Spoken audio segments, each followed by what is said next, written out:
The Bobbsey Twins in a Great City by Laura Lee Hope. Read by Krista Zaleski. Chapter 1. The Ice Boat. Oh, there comes my skate off again. Freddie, have you got any paste in your pocket?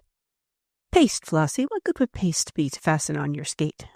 I don't know, but it might do some good. I can't make the strap hold it any more. And a plump little girl shook back her flaxen curling hair, which had slipped from under her cap and was blowing into her eyes, sat down on a log near the shore of the frozen lake, and looked sorrowfully at the shining skate which had become loosened from her shoe. Come on, Flossie, called the small, plump boy, just about the size of his sister, and with her same kind of light hair and blue eyes. There go Bert, Nan, and Tommy Todd, way ahead of us. We'll never catch up to 'em if you sit here. Come on. I can't help sitting here, Freddie Bobbsey. How am I going to skate on only one skate? Asked the little girl. Put on the other one and come along. I have put it on lots of times, but it comes off every time I skate a little bit. That's why I want some paste. Maybe I could paste the strap fast around my shoe. I don't believe you could, Flossie. And this time the small plump boy stopped skating around in a ring, grinding the bar as it is called, and glided toward his sister seated on the log. Anyhow, I haven't any paste. What made you think I had? Oh, you carry so much stuff in your pockets. I thought maybe you'd have paste. I might if it was summer, Flossie, and I was making kites with Bert. But I haven't any paste now. Then have you got a postage stamp? A postage stamp? Of course not. What good would a postage stamp be to fasten your skate strap? Well, a postage stamp has paste on it, hasn't it? Anyhow, it's sticky, 'cause I got some on my tongue once. And I just know if I could only fasten down the end of this skate strap to keep it from flopping up and coming out of the buckle, I'd be all right. It's the flopping end that comes loose. Well, pooh, a postage stamp wouldn't be any good, cried Freddie. If you did stick it on, it wouldn't last more than 3 strokes. A postage stamp wouldn't go far at all. Some postage stamps do, exclaimed Flossie. Mother got one on a letter the other day, and it had stuck itself on halfway around the world. She told me so. And if a stamp sticks halfway around the world, I should think it would stick while I skated down to the end of the lake. Huh, that's different, half-grunted Freddie, for just then he was stooping over tightening one of his straps. Anyhow, I haven't got a stamp. Well, maybe you could fix my skate so it wouldn't come off, suggested Flossie. I've tried and tried, but I can't, and I don't want to stay here all alone. Why, Flossie Bobbsey, I'm with you. I know, but Nan and Bert are way down at the other end with Tommy Todd, and Bert is going to buy hot chocolates. I know he is, 'cause he said so. I don't want to miss them.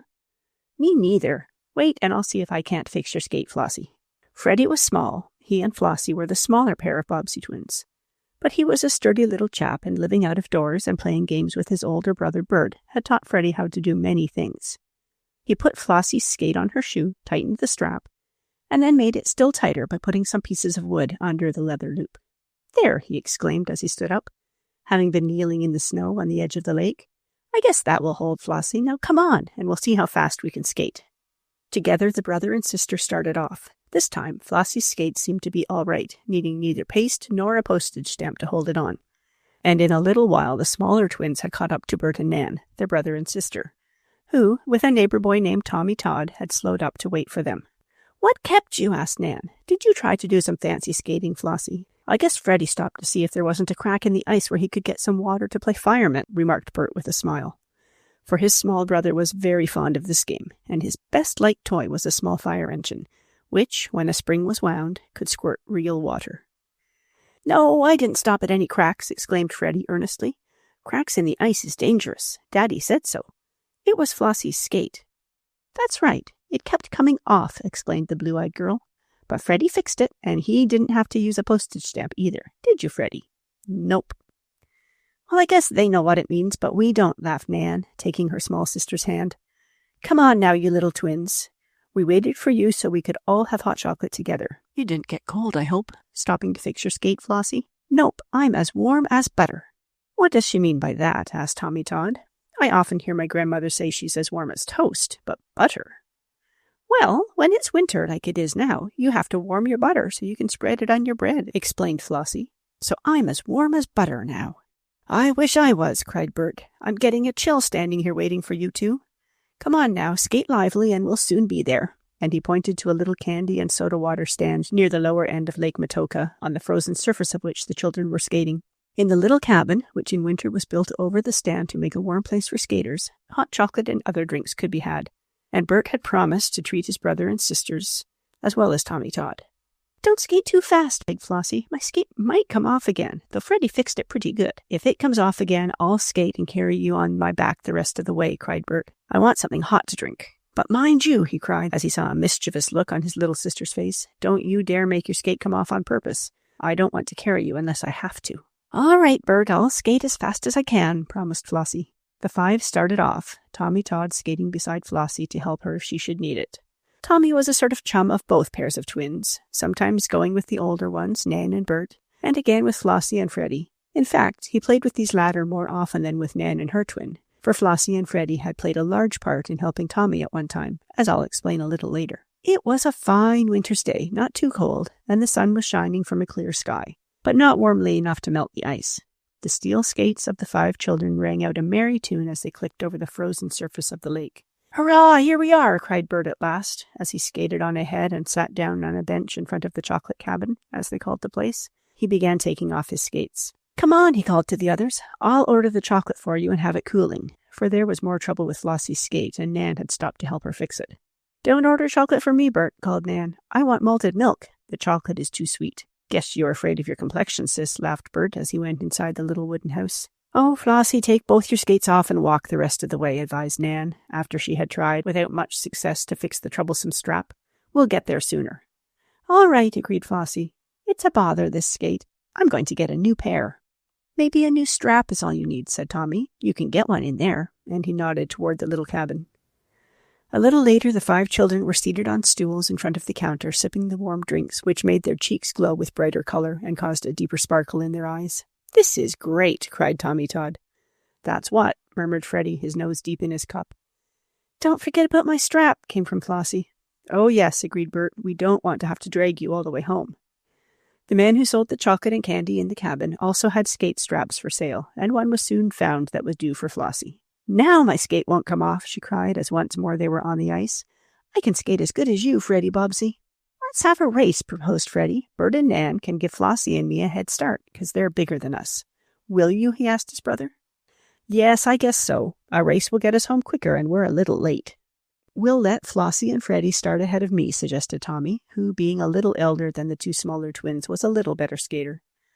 "All right," agreed Bert. "Any way you like. Go ahead, Floss and Fred. Skate on until I tell you to wait. Then I'll give Tommy a starting place, and when we're all ready, I'll give the word to begin." Flossie and Freddie, hand in hand, skated ahead a little way. But Freddie's skate went over a little piece of wood on the ice, and he tripped and fell, pulling Flossie down with him. The two plump twins were in a heap on the ice. "Hurt yourself?" asked Bert as he started toward them to help them up. No, I guess not," answered Flossie, who was the first to get up. "We're all right," replied Freddie. "The ice was soft right there." "I guess it's because they're so fat that they're soft like a feather pillow," laughed Tommy. "They're getting fatter every day." "That's what they are," agreed Nan with a smile. "But they are pretty good skaters for such small children." "Everybody ready?" asked Bert, when the two small twins had taken their places, and Tommy Todd was between them and Bert and Nan. "All right," answered Freddie. "I am too," came from Tommy. "Then go!" cried Bert suddenly. The skating race was started. Merrily clicked the runners on the hard ice, leaving long white streaks where the children passed over. Flossie and Freddie were skating as fast and as hard as they could. "They are very anxious to win," said Nan, who was skating beside her brother. "Yes, but they can't keep going as fast as that all the way home." "You're going to let them win, aren't you?" asked Nan. "Sure I am. But they're so sharp we daren't lag much behind. We must make a spurt toward the end and pretend we did our best to beat them. Tommy Todd may come in ahead of them, though." "We can skate up to him and tell him not to," suggested Nan. "Good idea," declared Bert. "We'll do it." The older twins skated a little faster to overtake Tommy, who was some distance behind Flossie and Freddie, when suddenly Nan gave a cry and clutched Bert by the arm. "Look," she exclaimed, pointing with her hand. "An ice boat," remarked Bert, "and going fast, too." "Yes, but see, it's coming right toward Flossie and Freddie, and they're skating with their heads down and don't see it. Oh, Bert, yell at them. Tell them to look out. Yell at the man in the ice boat." It did indeed seem a time of danger, for a swift ice boat, one with big white sails and runners like large skates under it, was skimming over the frozen lake straight for the smaller twins. Chapter 2. Building the Bird. Flossie and Freddie, anxious to win the skating race, were bending over with heads down, as all skaters do who wish to go fast and keep the wind from blowing on them too hard. So they did not see the ice boat coming toward them, for the craft, blown by the wind, made hardly any noise, and what little it did make was taken up by the clicking of the skates of the smaller twins.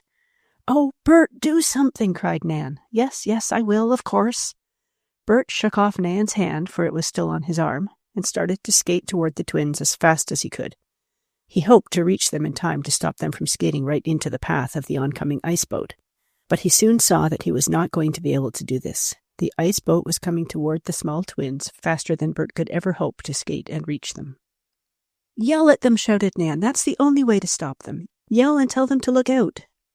Bert himself had decided this was the best thing to do. He stopped skating and, making a sort of funnel or megaphone of his hands, he cried out, "Flossie! Freddie! Look out! Danger! The ice boat!"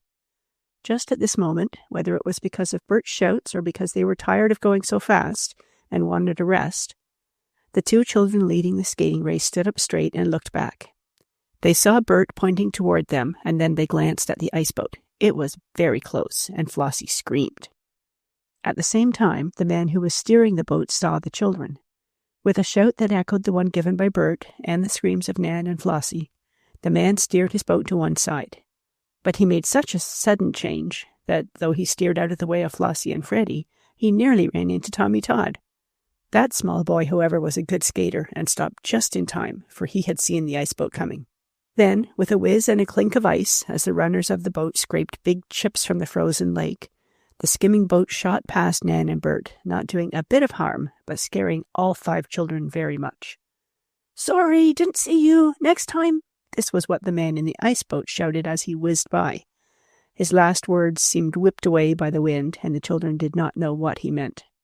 "Maybe he meant next time he'd be sure to run into us," said Tommy Todd. "Oh, he wouldn't do that," declared Bert. "That was Mr. Watson. He buys lumber from my father. I guess he meant that next time he'd give us a ride." "Oh, my!" exclaimed Nan.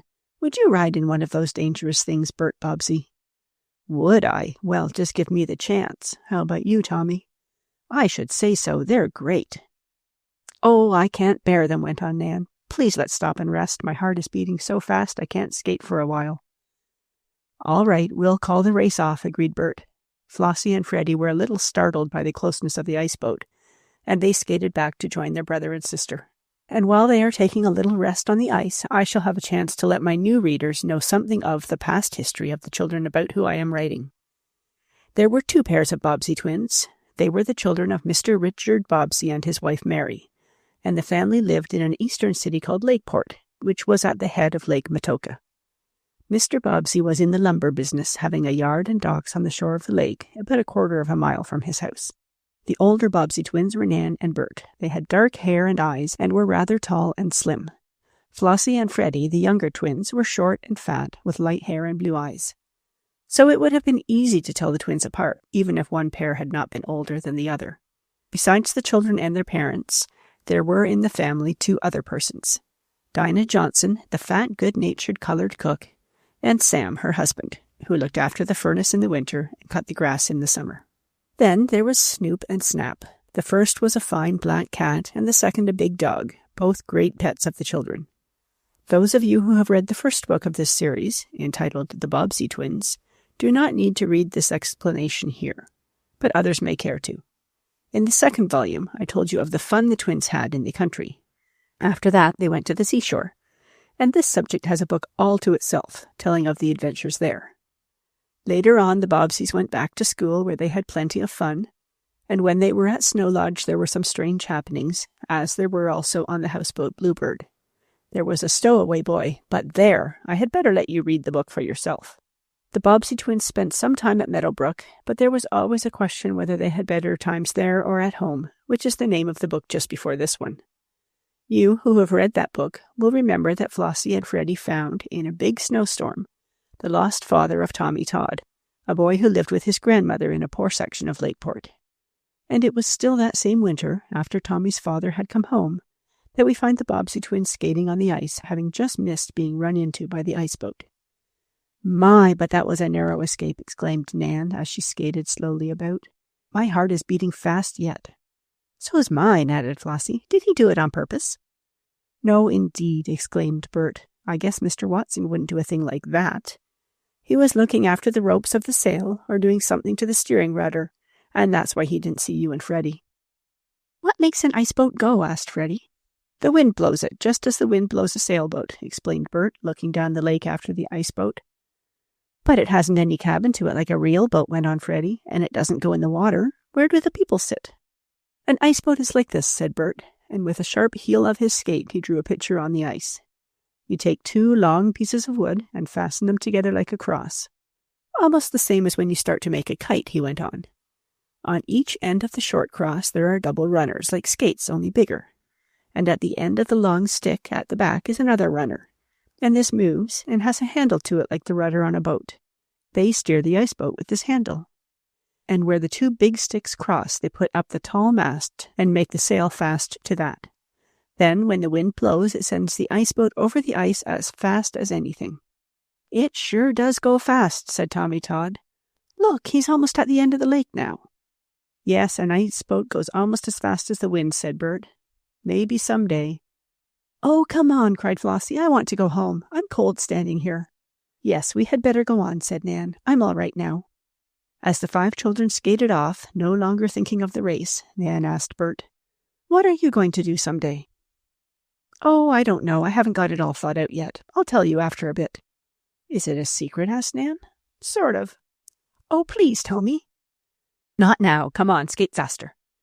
Bert and Nan skated on ahead, knowing that Flossie and Freddie would try to keep up with them, and so would get home more quickly. But they did not leave the smaller twins too far behind. A little later the Bobbseys were safe at home. Tommy Todd went to his grandmother's house, and Flossie and Freddie took turns giving their mother an account of their escape from the ice boat. Was there really any danger? Asked Mrs. Bobbsey of Bert. Well, maybe just a little, but I guess Mr. Watson would have stopped in time. He's a good ice boat sailor. But don't let Flossie and Freddie get so far away from you another time. They might have been hurt. Bert promised to look well after his little sister and brother, and then, having asked his mother if she wanted anything from the store, he said he was going down to his father's lumber yard. What for? Asked Nan as she saw him leaving. Is this about the secret? Partly, answered Bert with a laugh. 2 or 3 days later, the Bobbseys were again out skating on the ice, Nan and Bert keeping close to Freddie and Flossie. They had not been long gliding about when Freddie suddenly called, Oh, here comes that ice boat again. Surely enough it is, added Nan. Oh, we must skate toward the shore. Come on. No need to do that, replied Bert. It isn't coming fast, and Mr. Watson sees us. He's waving his hand at us, cried Flossie. I guess he wants to give us a ride. Come on, Freddie. Hey, wait a minute, called Bert. Don't get into any more danger. But I believe he is going to stop, he went on as the ice boat slowly came up to them. Then, as it swung into the wind with the sail loosely flapping, Mr. Watson called, Come on, children, don't you want to go for a ride? Oh, let's, cried Flossie, clapping her hands. And I want to steer, added Freddie. No, you can't do that, exclaimed Nan. Oh, Bert, do you think it would be all right for us to go? She asked her older brother. I don't see why not, said Bert. The wind doesn't blow hard, and Mr. Watson knows all about ice boats. I say let's go. Oh, what fun, cried Flossie and Freddie. They took off their skates and walked toward the ice boat. Mr. Watson smiled at them. I'm so sorry I nearly ran into you the other day, he said. I did not see you until almost the last minute. So I made up my mind the next time I saw you on the lake I'd give you a ride. Come on now, get aboard. He talks just as if it was a real boat, laughed Flossie. For living near the lake as they did, and often seeing boats at their father's lumber dog, the Bobbsey twins knew something about watercraft.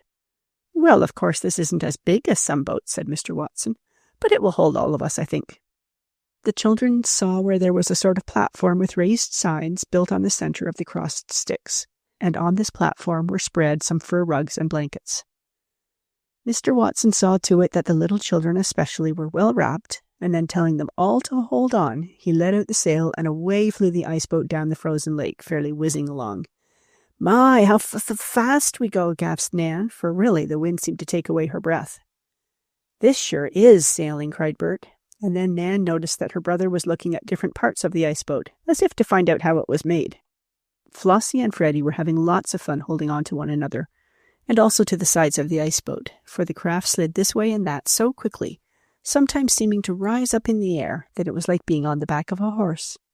But the Bobbseys liked it, and the ride in the ice boat came to an end all too soon. With sparkling eyes and red glowing cheeks, the twins got out close to their father's lumber dock, calling their thanks to Mr. Watson. "I'll take you again sometime," he answered, as he sailed off down the lake. "Aha! So my little fat fireman had a ride in an ice boat, did he?" cried Mr. Bobbsey that night when he came home from the office and heard the story. "And how did my little fat fairy like it?" And he lifted up first Freddie and then Flossie to kiss them. Fat Fireman and Fat Fairy were Mr. Bobbsey's pet names for the smaller twins. Bert and Nan had had pet names when they were small, but they were too large for them now, growing out of them as they grew out of their clothes. "Oh, it was glorious," cried Nan. "Sailing in an ice boat must be like the way it feels to be in an airship." "I'm going up in an airship when I get big," cried Freddie, making a dive after Snoop the cat, who was hiding under the table. "Have you heard yet whether you are to go?" asked Mrs. Bobbsey of her husband when the noisy greetings to the children were over. "No, not yet," he answered, and made a motion with his head, as if to tell his wife not to speak of a certain matter before the children. "Oh, I saw you wink," cried Nan, clapping her hands. "What does it mean? Is it a secret, Mumsy?" "Well, yes, Nan, you shall be told in plenty of time if anything comes of it." "Oh, that's 2 secrets," cried Nan. "Bert has one, and now there's one here." "What is Bert's secret?" asked Nan's mother. "I don't know yet. He won't tell me." "Yes, I'll tell you tomorrow," said her brother. "But what's this about Father going away, Mother? Are we going too?" "Supper am ready, chillins," exclaimed the voice of Dinah the cook, and that ended the talk about secrets for the time being. "But when are you going to tell me yours?" Nan managed to whisper to her brother when the dessert was being served. "Come down to the lumber yard tomorrow afternoon," he whispered. "It's almost done." Without telling Flossie or Freddie anything about it, Nan slipped off by herself the next afternoon, and from the watchman in her father's lumber yard learned that Bert and another boy were in one of the sheds. As Nan came closer, she could hear the noise of hammering and sawing. "Oh, Bert, what are you making?" cried Nan, as she saw her brother and Tommy Todd busy with sticks, boards, hammer, and nails. "This is the bird," cried Bert, waving a hammer at something that, so far, did not look like much of anything. "A bird?" cried Nan. "It looks more like a scarecrow." "Just wait until it's finished," said Tommy Todd. "When we get the sail on—" "Oh, Bert, is it a boat?" cried Nan eagerly. "Yes, it's going to be an ice boat, and I've called it the Bird," was the answer. "I got the idea of building it after I'd seen Mr. Watson's. Father said I might, and he gave me the lumber, and let me have a carpenter to help, for Tommy and I couldn't do it all. But now the ice boat is almost done, and in a few days I'll sail it." "And may I have a ride?" asked Nan. "Of course. I'll take the whole family," said Bert. "Just you wait." And then he and Tommy went on hammering and sawing. Chapter 3. A Runaway. "All aboard! Don't forget your baggage. This way for your tickets. The ice boat Bird makes no stops this side of the lake. All aboard!" Bert Bobbsey and Tommy Todd thus were calling at the end of one of the lumberyard docks, one day about a week after Nan had seen her brother building the ice boat. Coming down the dock were Mr. and Mrs. Bobbsey, with Nan, Flossie, and Freddie. Snap, the big dog, was bounding on ahead through the snow, barking joyously. He enjoyed fun as much as anyone. "All aboard! Please hurry up!" cried Bert. "Why, I thought this was a special trip you were giving us, and we didn't have to hurry," laughed his mother. "It is," said Bert. "But you see, you can't sail an ice boat if you haven't any wind, and I want you to have a ride before the wind dies away, as it might. So come on, get on board." "I want to steer," cried Freddie. "No, you must not," said Nan. "Yes, I must. I know how to steer a motorboat, and I can steer an ice boat, I guess." And Freddie was very sure about it. "After a while, maybe," agreed Bert, "but an ice boat is different to steer from a motorboat. I'll show you how, though." Mr. and Mrs. Bobbsey got on the little platform which Bert had built as a sort of open cabin. It had old carpets and rugs on it, and there were blankets and robes to keep the passengers warm. After some failures, Bert and Tommy had finally managed to finish the ice boat. It was not as easy to build as they had expected, but Mr. Bobbsey's carpenter had helped them. The boat had been tried out on the ice and had sailed well. Mr. Bobbsey had Mr. Watson look at it, and that gentleman had said it was safe to ride in. Then Bert had finally gotten his father and mother to promise to take a trip in the boat, bringing Nan, Flossie, and Freddie with them. Mr. Bobbsey had, before this, been given a ride with Bert and Tommy, so he knew the 2 boys could manage the boat fairly well. Tommy and Bert had had several rides by themselves. Now they had company. "Are you all ready?" asked Bert, after he had seen his father and mother, his sisters and brother get on board the bird. "All ready," answered Mr. Bobbsey. "Don't go too fast at first, and take your brother's breath away." "I won't," promised Bert. "Are those two little ones covered up all right?" he asked, nodding toward Flossie and Freddie. "Yep, we're as warm as popcorn," cried Flossie. "With butter on," added Freddie. "Well, you certainly ought to be good and warm," laughed Mrs. Bobbsey as she tucked the robes closer around the two smaller twins. "All aboard!" called Bert, and then, moving slowly at first, the ice boat glided away from the lumber wharf, skimming over the lake with the entire Bobbsey family, not counting, of course, Fat Dinah and her husband, who stayed at home. Nor was Snoop, the black cat, along. Snap, the dog, ran a little way, but when he found the ice boat was going too fast for him, and when he noticed that he was slipping too much, he gave a sort of goodbye howl and went slowly back to shore. "Isn't this great?" cried Bert as he steered the ice boat out into the middle of the lake.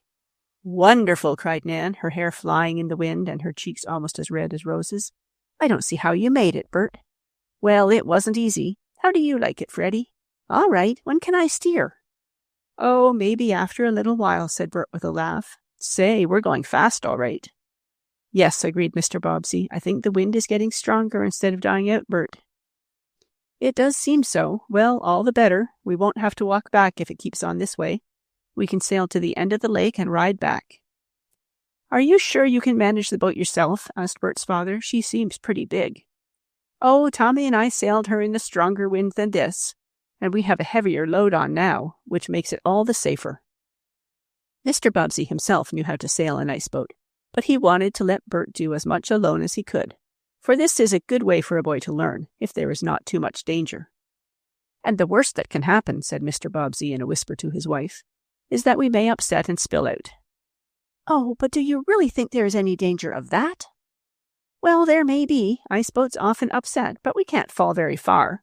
And he looked down at the ice, which was only a few inches below them. "And we have so many robes and blankets that falling would be like tumbling into bed. There is no danger." The wind was blowing harder and harder. It was sweeping right across the lake and forcing the boat down. The steel runners clinked on the ice, now and then scraping up a shower of icy splinters that sparkled in the sun. On the other side of the lake were other ice boats, and Bert wished he could have a race with some of them, but he knew his mother would not like that now. "Can't you make it go a little slower?" asked Flossie after a bit. "Every time I open my mouth it gets filled with cold air, and it makes me want to sneeze." "I can't go any slower than the wind blows," answered Bert. "Turn your back to the bow or front end of the boat, and you can open your mouth easier then." Flossie did as she was told and felt better. Meanwhile, the bird was living up to her name and skimming along swiftly. Bert held to the steering handle now and then, tightening or loosening the rope that was fast to the sail. "Want any help?" asked his father. "No, thank you, Dad. I want to manage it all by myself as long as I can." "Isn't it my turn to steer?" asked Freddie, when they were halfway down the lake, toward the end farthest from the town, where there were deep woods on either side. "No, not yet," exclaimed Bert. "Don't touch anything, Freddie," he went on, for his little brother was reaching out toward the sail. "I'll have to wait until the wind doesn't blow so strong before I can let you steer, Freddie." "But I want to steer when we're going fast," cried the little fellow. "I know how to do it. You just—" Freddie never finished what he was saying, whether he touched anything or whether Bert was afraid he would, and so pulled on the wrong rope to keep it out of Freddie's way, was never known. Suddenly the ice boat gave a quick whirl to one side, like a boy or a girl on roller skates going around a corner. It went around so quickly that it tipped halfway over. Mrs. Bobbsey and Nan screamed. Mr. Bobbsey called to Bert to be careful, but it was too late. Bert had lost his hold of the rudder and the sail rope. The next second, Bert shot out of the ice boat and slid along on his back. A moment later, his father and mother were also spilled out, followed by Nan. Then the ice boat, not having such a heavy load aboard, settled down on the ice again and started to run away, or rather, blow away. Right before the wind it flew, and Flossie and Freddie, being well tucked in among the robes and blankets, were not spilled out. They stayed on board, and Mr. Bobbsey, sitting up after he had slid some distance across the ice, saw the bird scooting down the lake, carrying his two smaller twins with it. "Oh, the ice boat is running away with Flossie and Freddie," cried Nan, as she too saw what had happened. Chapter 4. The Old Woodchopper.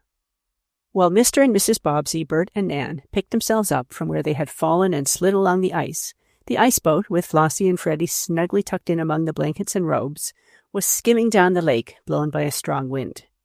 At first, the two small twins hardly knew what had happened. They had felt the iceboat tilt to one side, they remembered that they had nearly fallen out, and then they had sailed on again. It was not until Flossie opened her eyes, she always shut them when anything surprising was happening, that she saw she and Freddie were alone in the bird. Why, she exclaimed. Where are Daddy and Mother? Yes, and Bert and Nan, asked Freddie. Where is everybody? Then the two small twins looked back over the icy lake, and far behind them saw their father and mother, with Bert and Nan, standing on the ice and waving their hands. Oh, they've jumped off and left us to sail the boat alone, cried Freddie. Now I can steer. Isn't that good? Flossie was not quite sure that this was good, but for a few seconds she believed what Freddie had said, that the others had jumped off the iceboat. She did not know that they had been spilled out, as Bert said afterward. Now watch me steer, cried Freddie, crawling back toward the tiller, which was the last thing Bert had let go of as he shot from the boat. Oh, can you? Asked Flossie. Do you think you can steer? Of course I can, was the answer. You just watch me. I'll make this boat go faster. But you want to be awfully careful, Freddie. Oh, I'm always careful, ain't I? Well, I suppose you are, most times, answered Flossie somewhat slowly. She did not wish to hurt her twins' feelings. Oh, I know what I'm doing, was Freddie's confident reply. You just watch me. I'll make this boat go just as fast as anything. As it had happened, a rope had become caught around the tiller, or handle, of the rudder, thus holding it so that the iceboat sailed straight before the wind. Otherwise it would have darted from side to side, and perhaps Flossie and Freddie would have been tossed out as the others had been. But it so happened that they sailed along nicely, no one being at the helm. Straight down the lake sailed the bird with the two little twins aboard. They had been a bit frightened at first, but now Freddie was thinking only of how he could steer the craft, and Flossie was waiting to see what her brother would do. I wonder what they're waving to us for, asked Flossie, as she looked back and saw the frantic signals of her father and mother, Bert and Nan. And they're running after us, too, she added. Maybe they want us to come back, suggested Freddie. But as the iceboat was too far away for the older Bobbseys to make their voices heard by Flossie and Freddie, Mr. Bobbsey and the others could only wave their hands. We must catch that boat, cried Bert. No telling what it will do to them if it upsets. Come on, run, everybody. He set off as fast as he could go, his father with him, while Mrs. Bobbsey and Nan came along more slowly. I guess they want us to come back and get them, said Freddie. They must be tired. Well, I'll steer the boat back and we'll give them a ride. Won't it be fun, Flossie? Yes, maybe, if you can do it. Do what? Steer the iceboat back. Of course I can do it, cried Freddie. I can squirt water from my fire engine, can't I? And that isn't any harder than this. Freddie did not know so much about iceboats as he thought he did, and when he had crawled back to the tiller, still held fast in a loop of the rope, the small boy found it harder to move than he had expected. Flossie stayed among the rugs and robes. Freddie knew enough about boats to be sure that to steer one, the tiller ought to move from side to side. So, finding that the rope, which was fast to the sail, was keeping the rudder handle from moving, he began to loosen the coils. As soon as he did that, the rudder moved from side to side, and this, of course, made the iceboat do the same thing. Oh dear, cried Flossie, don't jiggle it so, Freddie. I can't help it, chattered Freddie, his words coming jerkily, for he was being jiggled himself as the rudder shook from side to side in his hand. This is the way to steer an iceboat. Well, I don't like it, Flossie announced. It makes me homesick. Do you mean seasick? Asked Freddie, trying his best to hold the tiller still. No, I mean homesick. I want to go home. But we're having a nice ride, Flossie. I don't care. I want Papa and Mama. I can't see them now. The iceboat, sailing down the lake, had turned around a point of land, and this hid from view the rest of the Bobbsey family. I'll turn around and go back and get them, Freddie said. By this time he had taken the rope from the tiller, so that the rudder handle moved freely from side to side. And then, all of a sudden, the bird shot ahead more swiftly than before. The wind was blowing more strongly, and when Freddie moved the rudder, he steered the iceboat so that the wind sent it straight ahead instead of a little off to one side. Oh, cried Flossie, this is too fast.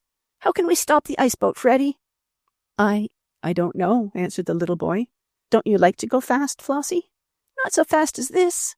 I can't make my nose work. I can't get any air. Indeed, they were sailing even more swiftly than when Bert was steering, and Flossie was frightened. So was Freddie, but he was not so quick to say so.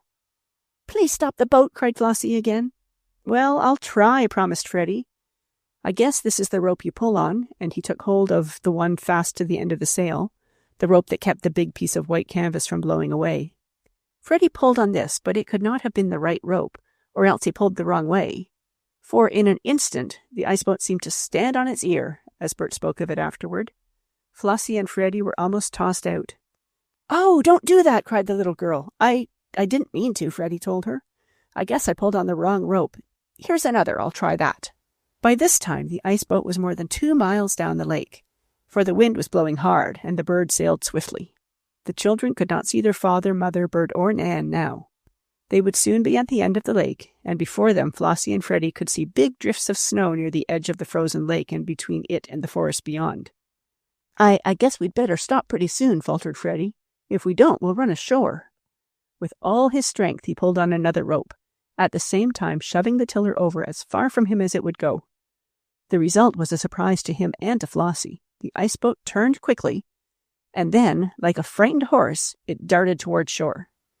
Over the ice it skimmed. Then it turned up on one side, buried the bow or front part deep in a big snowdrift, and with another motion sent Freddie and Flossie, together with the robes and blankets, flying into a pile of soft snow.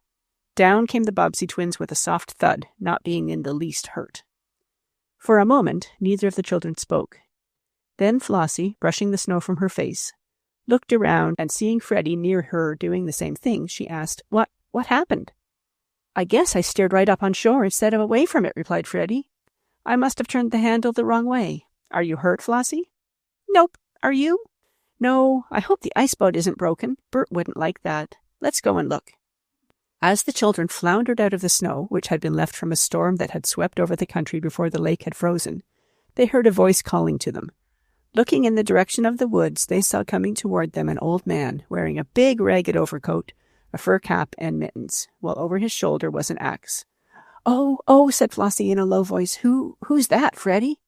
"Oh, I know him. That's Uncle Jack, the woodchopper. He'll help us get the boat on the ice again, and I can sail it back home." "Nope," cried Flossie, shaking her flaxen curly head. "I'm never going to ride in an iceboat with you anymore. Never. You go too fast and stop too quick. I'm going to walk home." "What's the matter, children?" asked Uncle Jack, and he came plowing his way through the snow. "Ah, your iceboat is upset, I see." "Well, you two are pretty small potatoes to be out sailing alone. Most froze, too, I'll warrant ye. Come on to my cabin. It's warm there, whatever else it is." And he helped Flossie and Freddie from the snowdrift. "Thank you," said Flossie, "but we're not potatoes, Uncle Jack." "Well, little peaches, then. Anyhow, your cheeks look like red apples," said the man, laughing. Chapter 5. Glorious News. "How did it all happen?" asked Uncle Jack a little later, as he led Flossie and Freddie along a path through the snow to his cabin in the woods. "Why are you two out iceboating alone?" "The rest of 'em spilled out," answered Freddie, "and I upset Flossie and me when I pulled on the wrong rope. But we're not hurt a bit. It was fun, wasn't it, Flossie?" Yes, I guess so."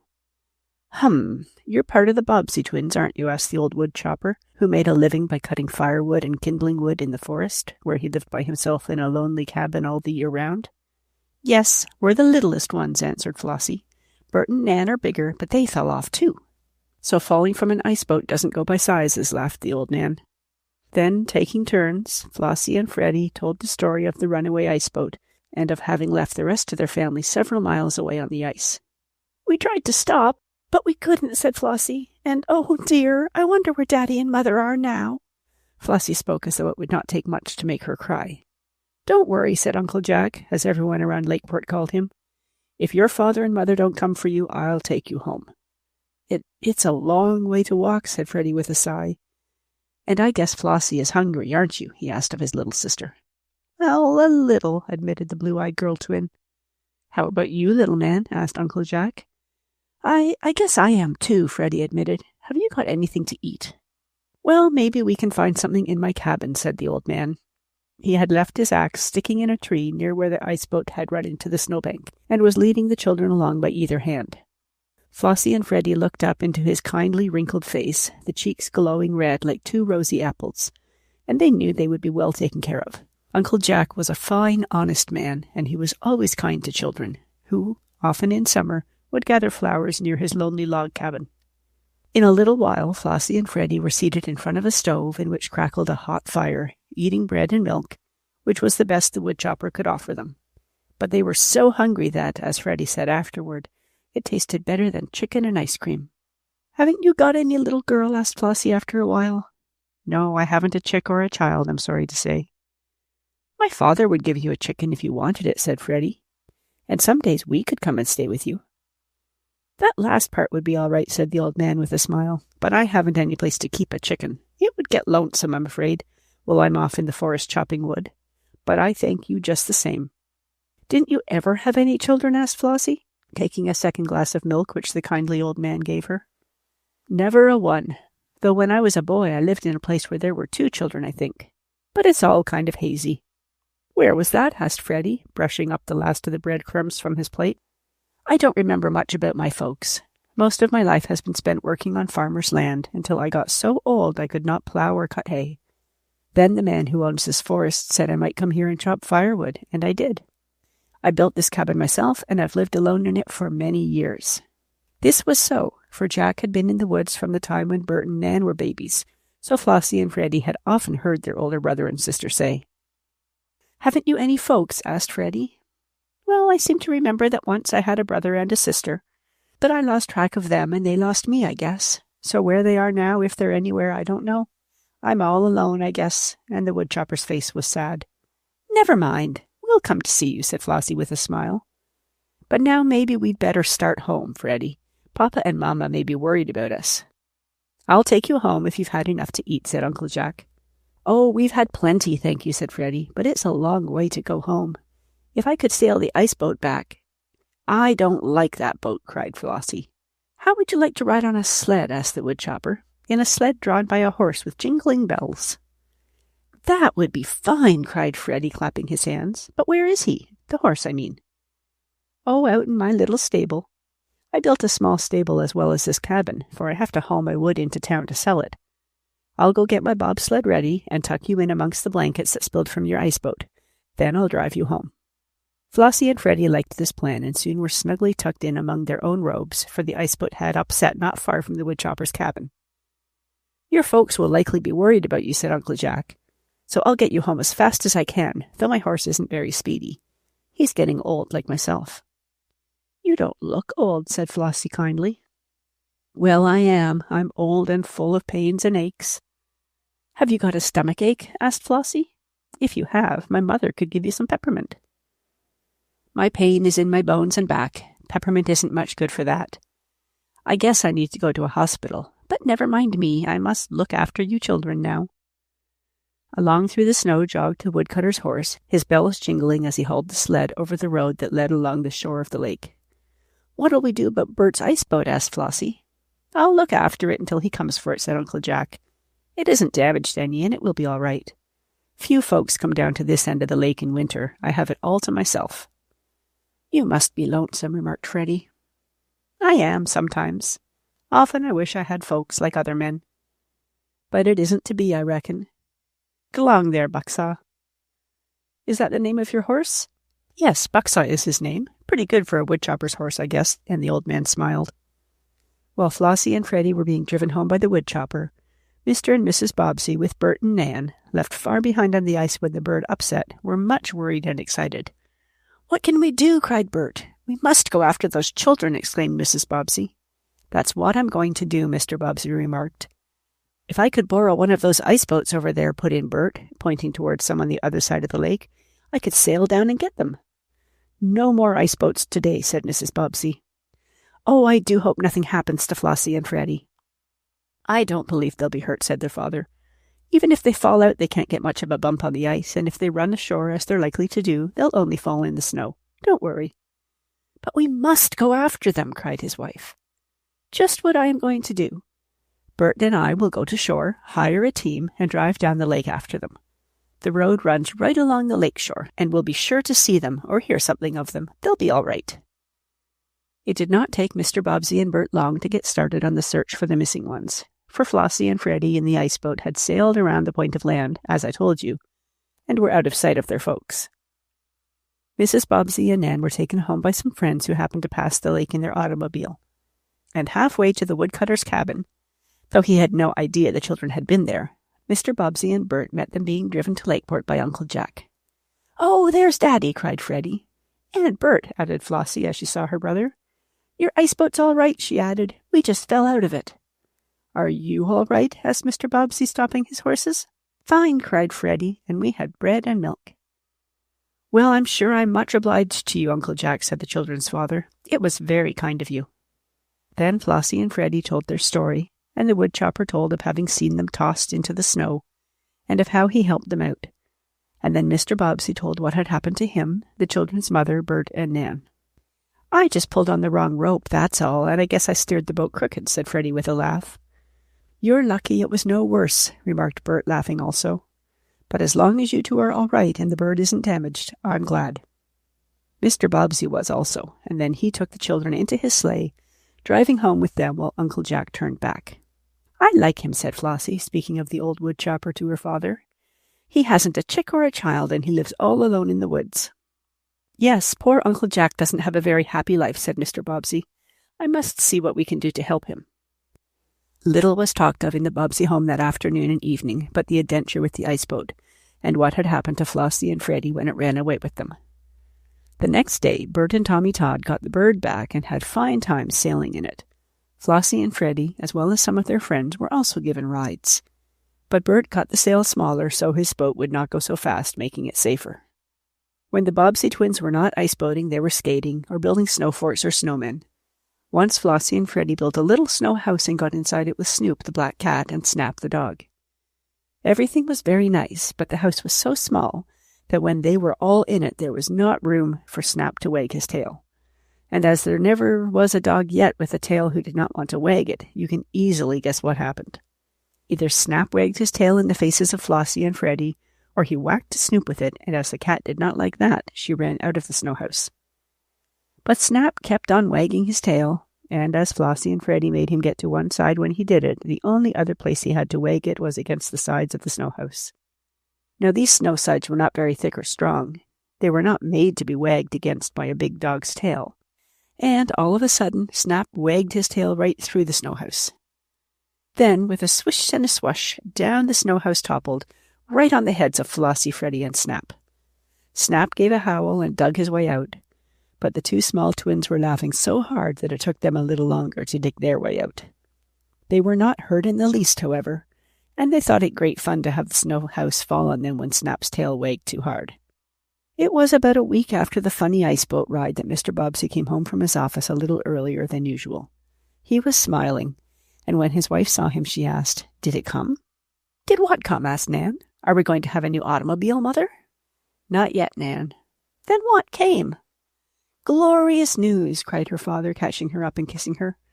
"Glorious news came in a letter. We are all going to a great city." "To live?" "No, just on a visit," said Mrs. Bobbsey. "Oh, it is good news. I have been wanting to go for a while. Come in, Bert. And you too, Flossie and Freddie, and hear the good news," she called to the other twins. "Daddy has glorious news for us." Chapter 6. On to New York. "Are we going?" cried Flossie, when she heard that the family was about to make some sort of a journey. "And can we take the ice boat?" Freddie asked eagerly. "Yes, of course you're going," said Mrs. Bobbsey. "But no ice boat," added Bert. "There's no chance to sail one in New York City, and if there was, we wouldn't have time." "Oh, are we going to New York?" cried Flossie. "Yes," her father nodded.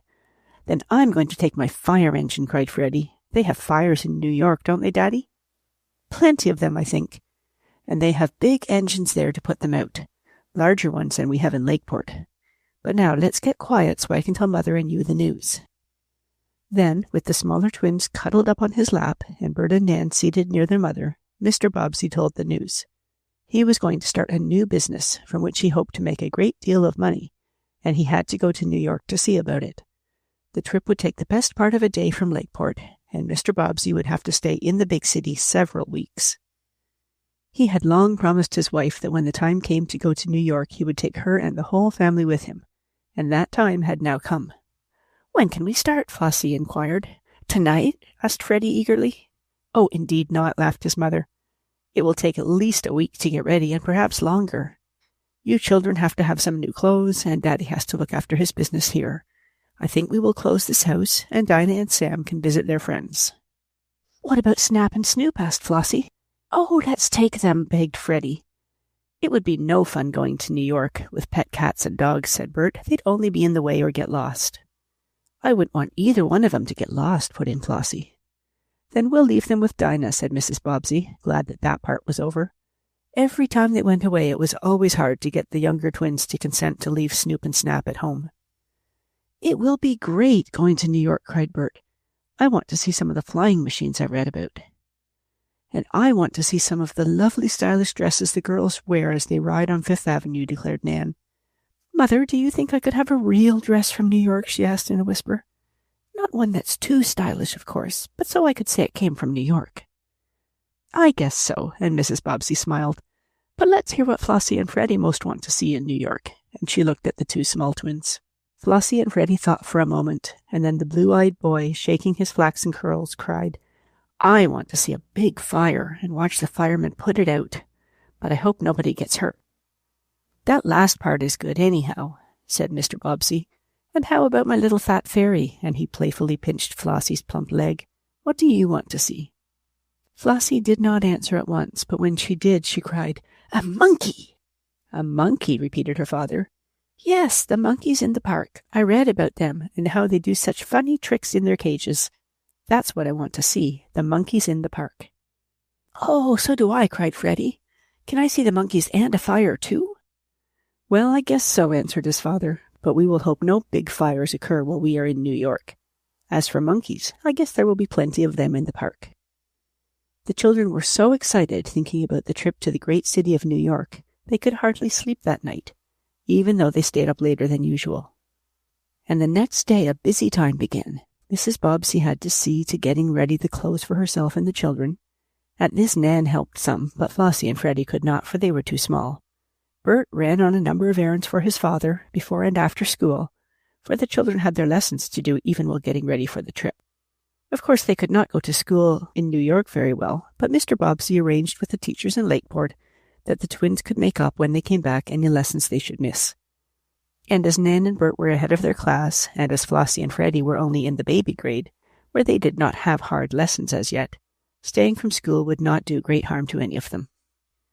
But at last all was ready for the start. The trunks and valises had been packed.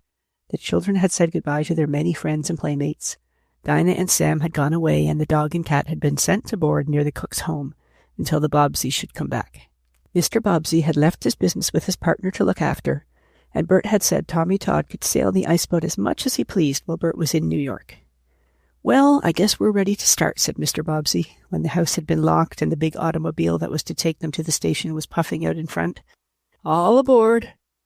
"This isn't the train, Daddy," laughed Nan. "No, but we'll soon be there," her father answered. "Come along." Into the automobile they piled, parents, twins, baggage and all, and off they started. On the way to the depot, Flossie cried, "Oh, there's Uncle Jack!" and the sled of the woodchopper was seen moving slowly down the village street, with a load of logs piled high on it. "Poor old man," murmured Mrs. Bobbsey. "Did you see if you could help him in any way?" she asked her husband. "Yes, I have arranged it so that Uncle Jack will have plenty of food this winter. He can keep warm, for he has a stove and can cut all the wood he wants. I sent our doctor to see him, but Dr. Hayden thinks Uncle Jack should go to a hospital." "Then why don't you send him? He was so good to the children." "I know he was, but he won't go to the hospital. He says he knows it costs money and he won't let me spend any on him.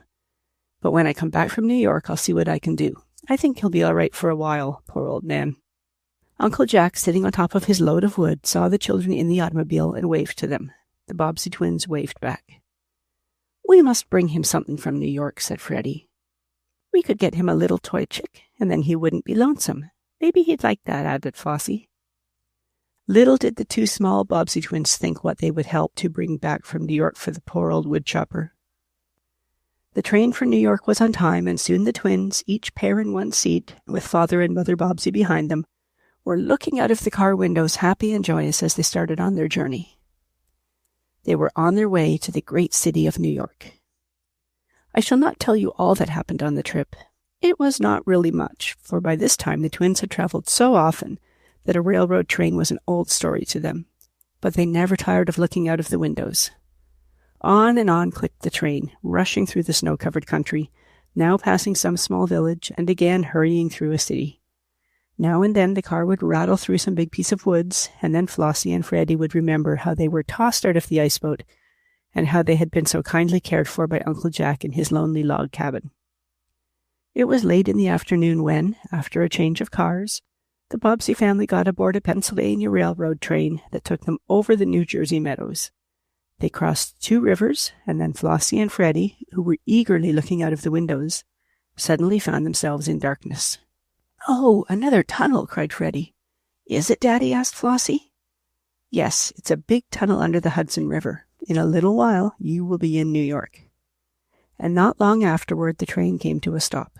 The children found themselves down in a sort of big hole in the ground, for Pennsylvania trains came into the great 33rd Street station far below the street. Up the steps walked the Bobbsey family, red-capped porters carrying their hand baggage, and a little later, Flossie, Freddie, and the others stood under the roof of the great station in New York. They were in the big city, and many things were to happen to them before they saw Lakeport again. Chapter 7. On the Express Train. Mr. Bobbsey wished to ask one of the railroad men in the big station some questions about the trunks, and he also had to send a telegram. So while he was doing these things, he told his wife and children to sit down and wait for him.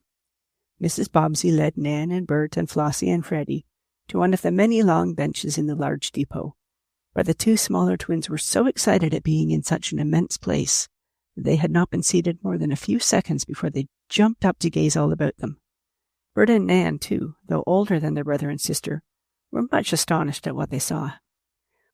Why, asked Freddie, "it's bigger than our armory at home. For in Lakeport there was a big hall where the soldiers drilled." "It's 3 times as big," said Flossie. "4, declared Freddie. "Come on," he called to his sister. "Let's see how long it takes to walk around it."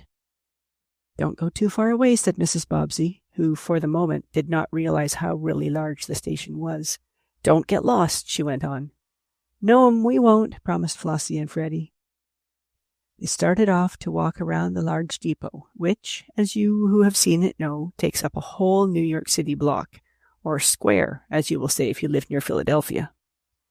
Mr. Bobbsey's business took him a little longer than he expected, but as Bert and Nan begged to be allowed to buy a little candy at the newspaper stand near them, and as Mrs. Bobbsey wanted a magazine, the getting of these things took a little time, so the 3 did not notice how long Mr. Bobbsey was away from them.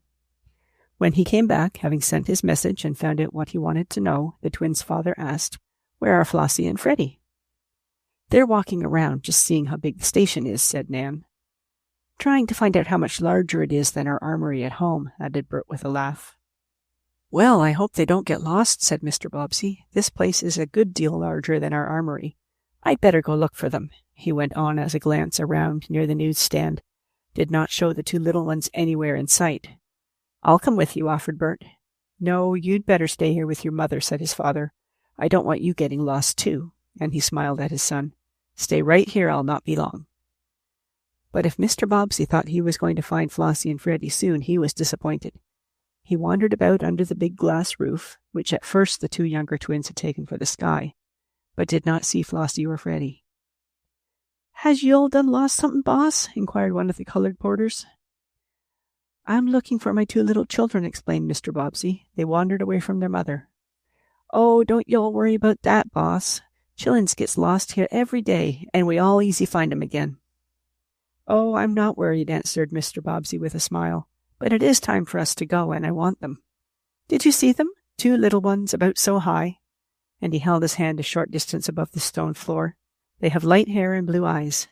The porter thought for a moment, then he said, "Well, to tell you the truth, boss, we has about 700 blue-eyed and light-haired chillins in here every day, and we has the same number of dark ones, so it's mighty hard to remember 'em all."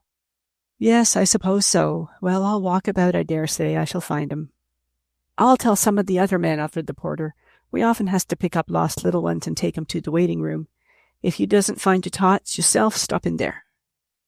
"I will," said Mr. Bobbsey, and he was about to walk on when the porter called to him. "Here comes a light-haired, blue-eyed gal now, and she's a-running like she's in a hurry. Maybe she's yours." Mr. Bobbsey looked up in time to see Flossie running toward him from the front part of the station. She seemed much excited, and when she neared her father, she called, "Oh, Daddy, guess what happened?" "I'm afraid I haven't time," said Mr. Bobbsey quickly. "We must hurry away. Where is Freddie?" "That's what I mean. Guess what happened to him?" went on Flossie, who was rather out of breath. "I can't," said Mr. Bobbsey. "Tell me quickly, Flossie. Is he hurt?" "Oh, no, he's all right, but he's gone off down the street. And he went into a store where there was a lot of bugs in the window, and he says he's going to buy some. I want some bugs, too." "What in the world is she talking about?" asked Mrs. Bobbsey, who from where she sat had seen her husband and little girl and had hurried on to join them. "She says Freddie went down the street," explained Mr. Bobbsey, "and that he—" "Yep, he went in a store with a lot of bugs in the window," said Flossie again. "They're great big bugs, and they walk around and around and around." And she shook her flaxen head as hard as she could, as she often did when excited. "What in the world do you mean?" asked Nan, who, with Bert, now joined their father.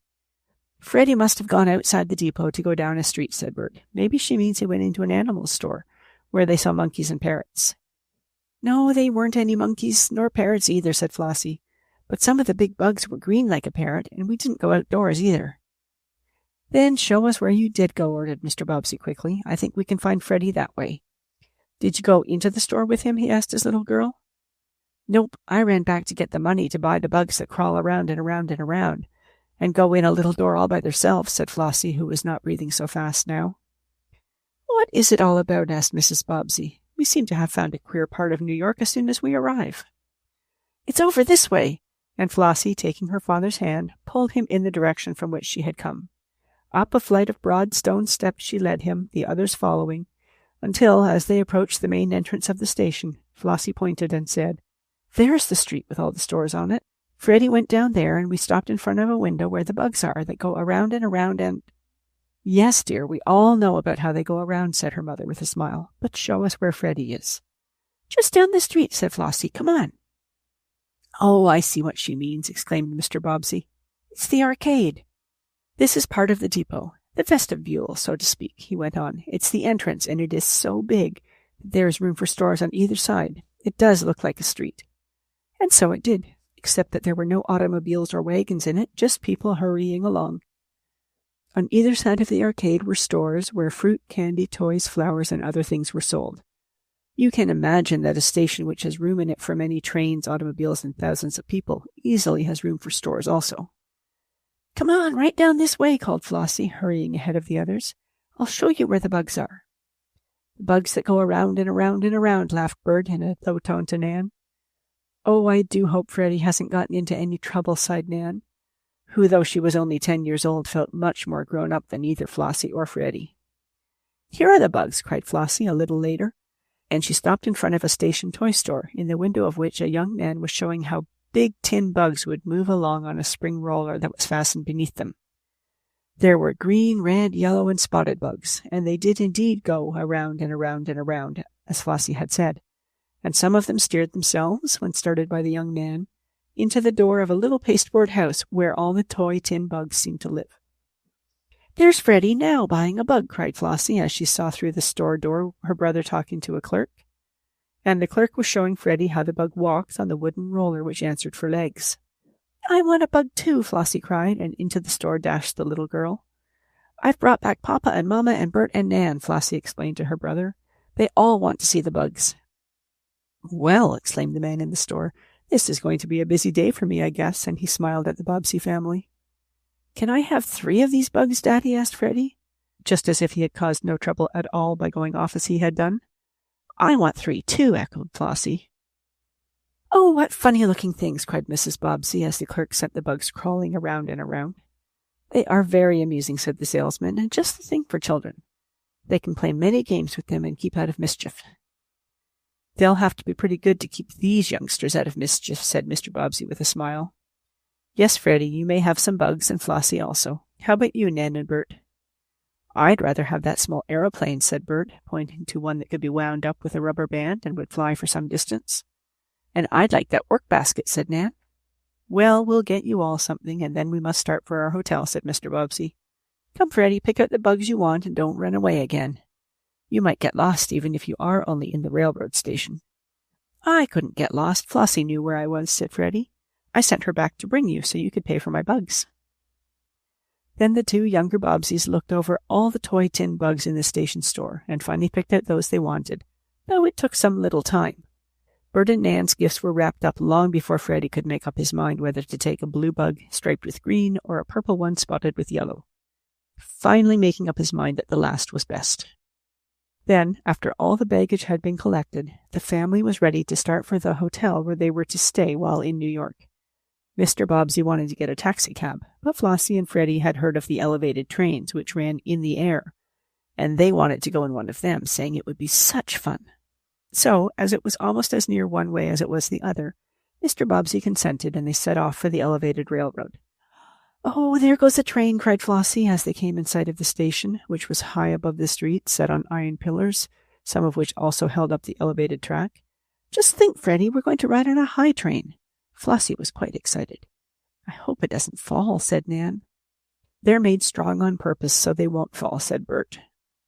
Flossie and Freddie ran on ahead, up the elevated stairs, and just as their father was buying the tickets to drop in the little box where the chopper stood, working up and down a long handle, a train rumbled into the station. The iron gates of the car platforms were pulled back, several persons hurried off, and others hurried on.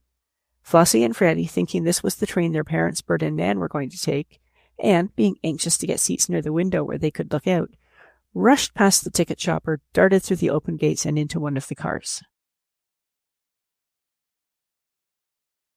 Chapter 8. A Long Ride. Flossie and Freddie, scurrying through the gates of the elevated car just as the guard was about to close them, saw inside 2 rows of seats on either side, there being very few passengers in that coach. Thinking their father and mother, with Bert and Nan, were right behind them, the 2 little twins felt no fear, but rushed in, each one anxious to get a seat. "I'm going to sit by a window," cried Freddie. "So am I," added Flossie, and both were soon kneeling on the rattan seats, with their noses fairly flattened against the glass of the window. The few passengers in the train smiled, for they knew the children must be from somewhere outside of New York, as the little folk of that city are not so eager to see the sights amid which they live. It was not until the train had started and gone several blocks that Flossie and Freddie thought of their father and mother.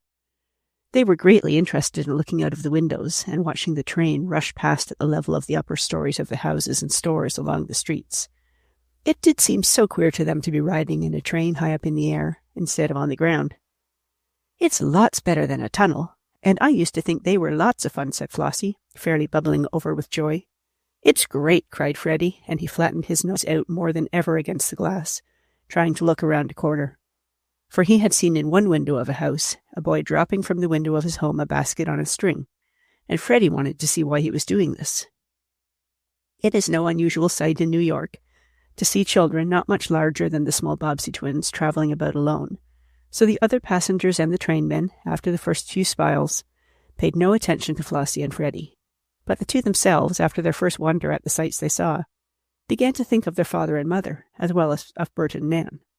"Where are they?" asked Flossie after a bit, as she turned around and sat down in her seat. Didn't they come in after us?" asked Freddie, his chubby face taking on a worried look. I didn't see them," returned Flossie. "Maybe they're in another car. Let's go to look."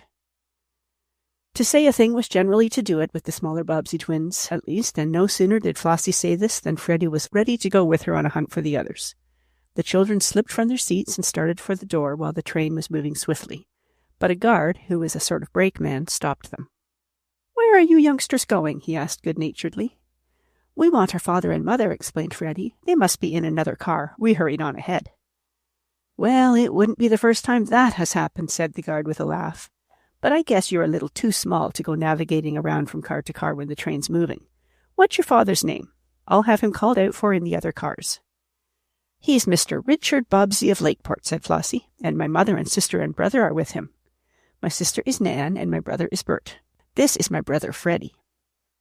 "Well, now I guess I know the whole family," laughed the guard, the other passengers joining in a smile. "I'll see if I can find your folks for you, though it's queer they haven't been looking for you themselves. You stay here." The guard started to go through the other cars of the elevated train, and Freddie called after him, "If you find my father, please tell him to open the box and take out the yellow bug." "The yellow bug," repeated the guard in some surprise. "Is your father an animal trainer?" "Oh, no," said Flossie seriously. "Freddie means one of the tin bugs that go around and around and around. And if you please, I want a green one."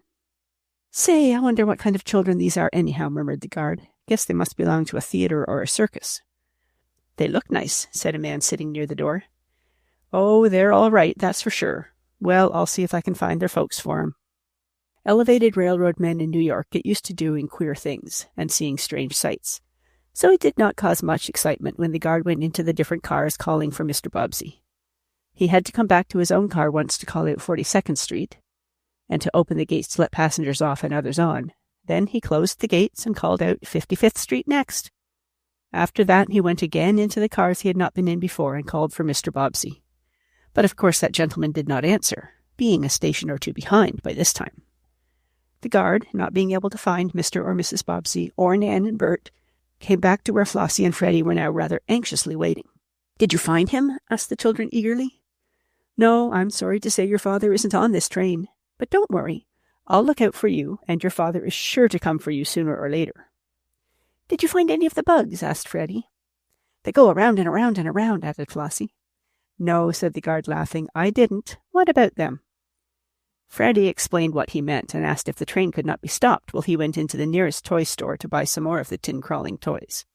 But the guard said this could not be done. "I don't just know what to do with you," he said, scratching his head. "If your father thought, he could telephone to any of the stations where our train will stop. This is an express train and does not make many stops after 66th Street till the end of the line. He could have the agent there take you off and keep you until he could come. Or I might take you to 155th Street, which is the end of the line, and have the agent there take care of you. I don't know what to do." Just then Flossie thought of something. "Oh, Freddie," she cried, "we haven't any tickets or any money, unless you have some, and the conductor will put us off." "I've got 5 cents, said Freddie, taking it out of his small pocket. "That's only enough for a streetcar ride, and this is the elevated railroad," replied his blue-eyed sister. "Oh, what shall we do?" And there was a little tear in each eye as she looked at the guard. "What's the matter now?" he asked kindly. "Do you want a bug?" "No, yes, but not now. We haven't any tickets, and the conductor—" "Didn't you drop your tickets at the chopper's box at the station where you got on?" "No, we ran on ahead," explained Freddie.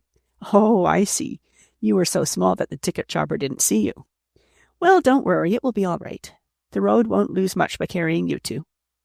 "You could send the bill to my father," said Flossie. "That's what Mother says when she goes to buy things at the store."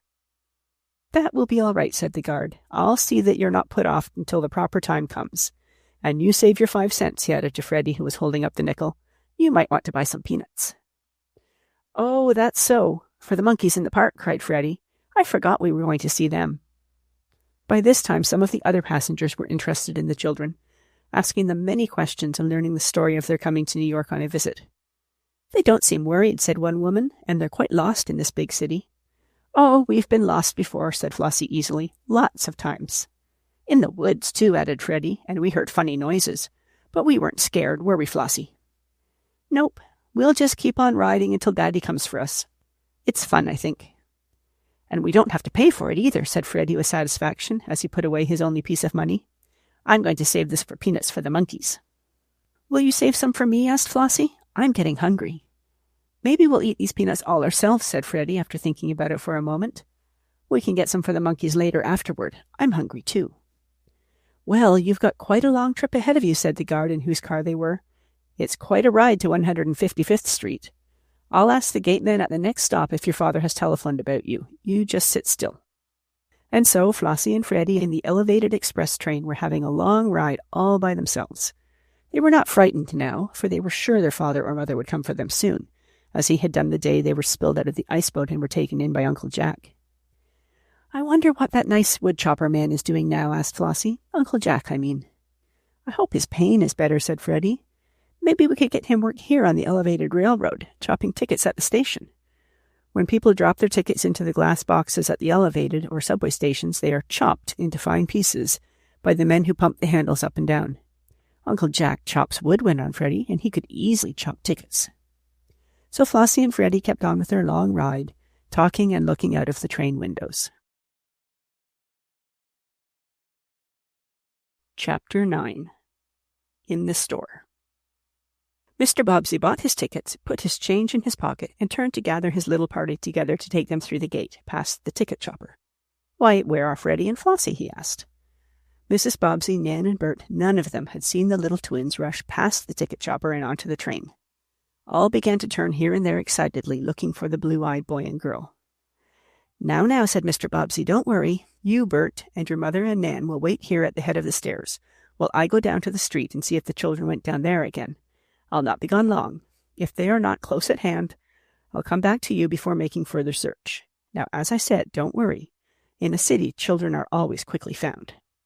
Mr. Bobbsey did as he said, but of course saw nothing of Freddie and Flossie, who were now having a very nice ride, and a very good time indeed on the elevated express train. By this time, the ticket chopper, the agent who sold tickets, the station porter, and several persons who were waiting to take a train, had heard from Nan and Bert what had happened. These people offered all sorts of advice, but Mr. Bobbsey thought it best to listen to that of the ticket agent, who of course would know more about the elevated trains than persons who only rode on them 2 or 3 times a day. The ticket chopper had seen the children rush by him and onto the train, but they had gone by so quickly that he had not been able to stop them, and, as there were a good many people on the platform, he did not know to whom they belonged. So he told the ticket seller and Mr. Bobbsey that Flossie and Freddie had taken the last express train that had passed the station. "It would have been easy enough to stop them if you'd only known it at first," said the ticket seller. "But they've got the start of you now, and after 66th Street, those express trains make only a few stops before they reach the end of the line. But I can telephone to one of the ticket sellers at one of the uptown stations and have him meet the train and take the children off." "What will he do with them?" asked Mrs. Bobbsey. "Oh, he'll keep them safe till you folks get there. The trains run pretty close together at this hour of the day. Your husband can get uptown after 'em so quick that they won't have to wait long." "What shall we do?" asked Bert. "We will all go on together," answered his father. "I wish we had taken an automobile to go to the hotel, and then this would not have happened. But Flossie and Freddie would have been disappointed if they had not had the first ride in an elevated train. However, I'm sure it will all come out right." The ticket agent went into his little office to telephone on ahead, and have Flossie and Freddie taken from the train and held until their parents could claim them. Meanwhile, Mr. Bobbsey and the others waited until this was done before getting on the train that was to take them far uptown in New York. Something was the matter with the telephone in the first station which the ticket seller called up. He could not get the agent there to talk to him over the wire until the train in which Flossie and Freddie were riding had whizzed on after making a short stop. "Well, I'll catch them at the next station where the train stops," the agent said. This time he managed to get in touch with the agent there. But when the latter understood and ran out to hail the train, it was already in motion and could not be stopped. "Well, the third time is always lucky," said the ticket seller, who had offered to do what he could to help Mr. Bobbsey. "I'll be sure to catch them now." He talked over the telephone to another agent, and this one answered back that the train was just then pulling out of his station. "But I'll yell at one of the guards," this agent called into the telephone instrument, "and tell him to put the children off at the next stop. I'll do that," and he rushed out to try to call one of the trainmen. "That will be 125th Street, said the first agent as he came out of his little office. "That's the best I can do. Your 2 little children will be put off the train when it makes the stop there, and the ticket agent will look after them until you get there. You can wait for the next express, or you can take a local train here and change to the express at 66th Street. When the next train came along, they got on, eager and anxious to catch up to the missing children. In order not to be bothered with the hand baggage, Mr. Bobbsey had called a taxicab, and had the chauffeur take it to the hotel where they were to stop, which was an uptown hotel, near enough to Central Park for Flossie and Freddie to walk over to see the monkeys as often as they wished. Meanwhile, the 2 runaway children, who really did not mean to run away, were in the express train speeding along. After their first surprise at finding themselves alone, they were not frightened, but continued to look out of the windows and to wonder at the many sights they saw.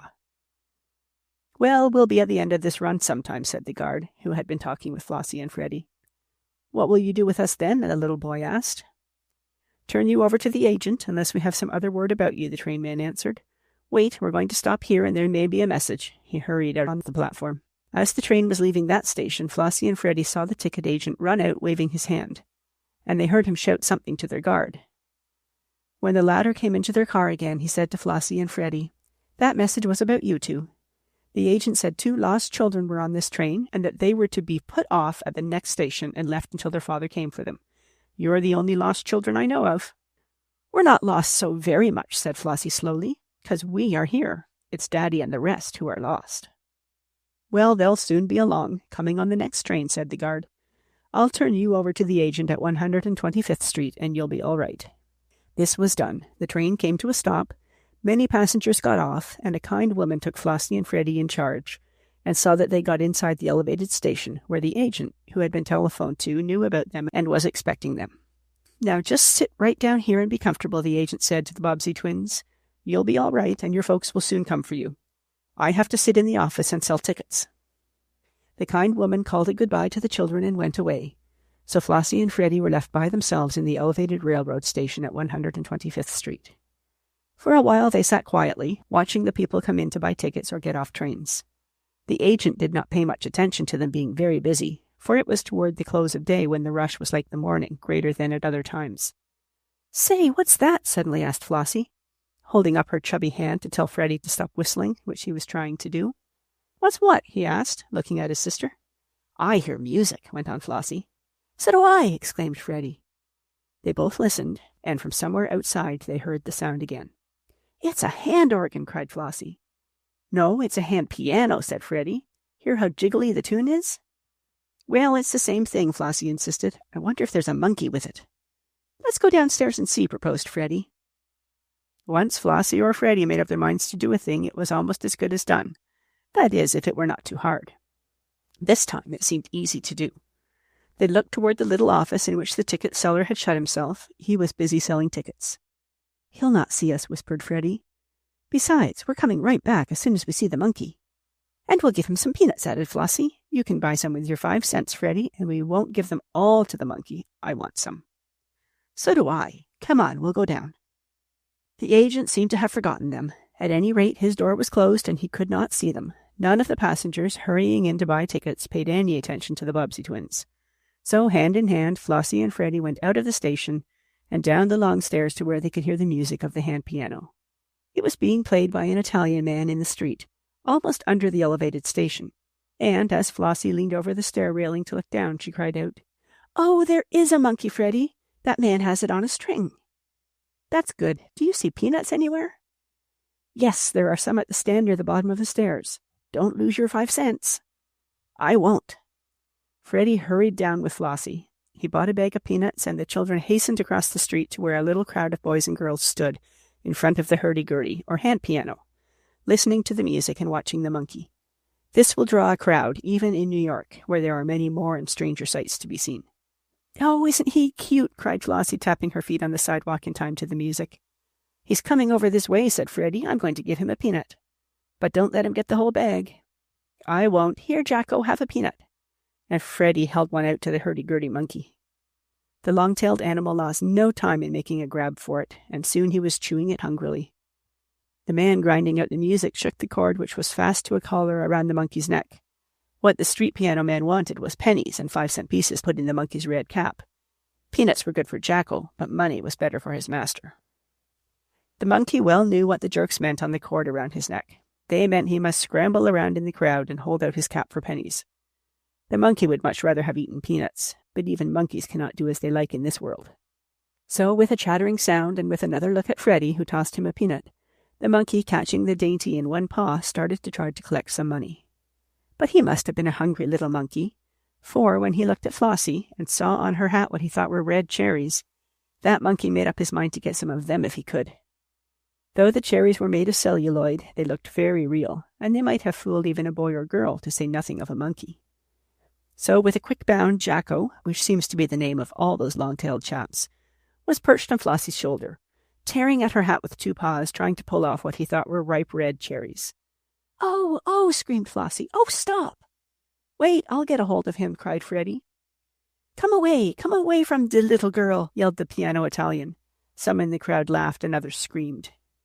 The monkey kept pulling and tearing at Flossie's hat until he had pulled it from her head, and then, jumping down off her shoulder to the ground, the animal crouched under the piano and began pulling off the red cherries. But one bite told him they were not real, and then, perhaps frightened at what he had done and fearing he would be punished, the monkey tried to run away. But he was held by the string on his collar, and the Italian, perhaps afraid that he would be made to pay for Flossie's hat, which his monkey had torn to pieces, pulled Jacko to him, perched him on his shoulder, and hurried away, wheeling the street piano. "Oh, Freddie, Freddie, what shall I do?" cried Flossie as she looked at her sadly torn hat. "It's a shame," said a woman in the crowd.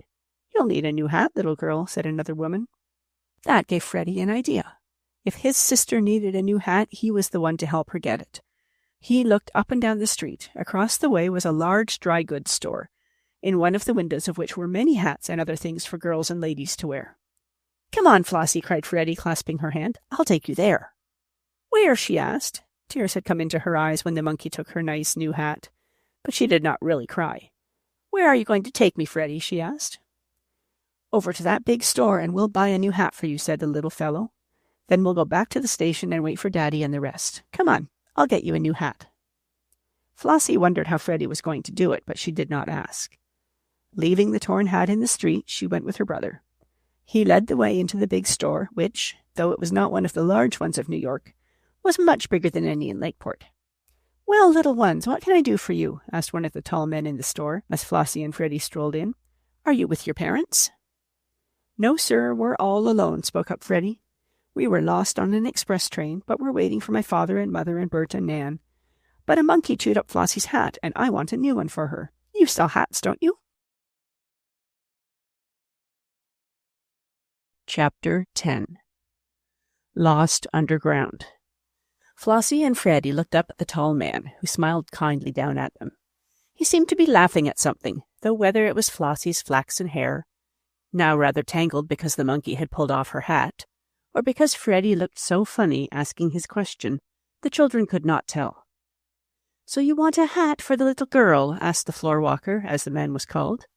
He walked up and down in the store to see that the clerks waited properly on the customers, and he told strangers where to go. "Flossie wants a hat," went on Freddie. "The monkey ate the cherries off hers." "No, he didn't really eat them," Flossie explained, anxious to have everything just right. "He tried to chew 'em, but he didn't like 'em. Anyhow, my hat's gone." "What kind of hat did you want?" asked the storeman, not quite sure how to treat the children. "One with feathers on," suggested Freddie.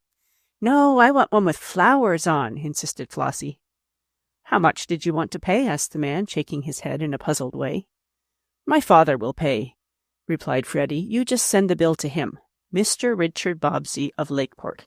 He has a lumber mill and—" "What seems to be the trouble?" broke in a new voice, and the two children, as well as the floor walker, turned to see near them a stout man with gray hair, who was smiling kindly at them. "Oh, Mr. Whipple!" exclaimed the tall man, glad to have someone else to help him. "I don't know what to do about these children. They want a hat for the little girl, and—" "It's because a monkey ate Flossie's hat," broke in Freddie. "We're lost. We were on an express train, but we got off and we heard music, and please charge it to our father. Charge the hat, I mean, not the music, for we didn't pay anything for that, did we, Flossie?" "No, but I'm not going to have a hat with feathers on. I want one with flowers on. I wish Mama was here, or Nan, to help pick it out." "I'll help you," offered Freddie kindly.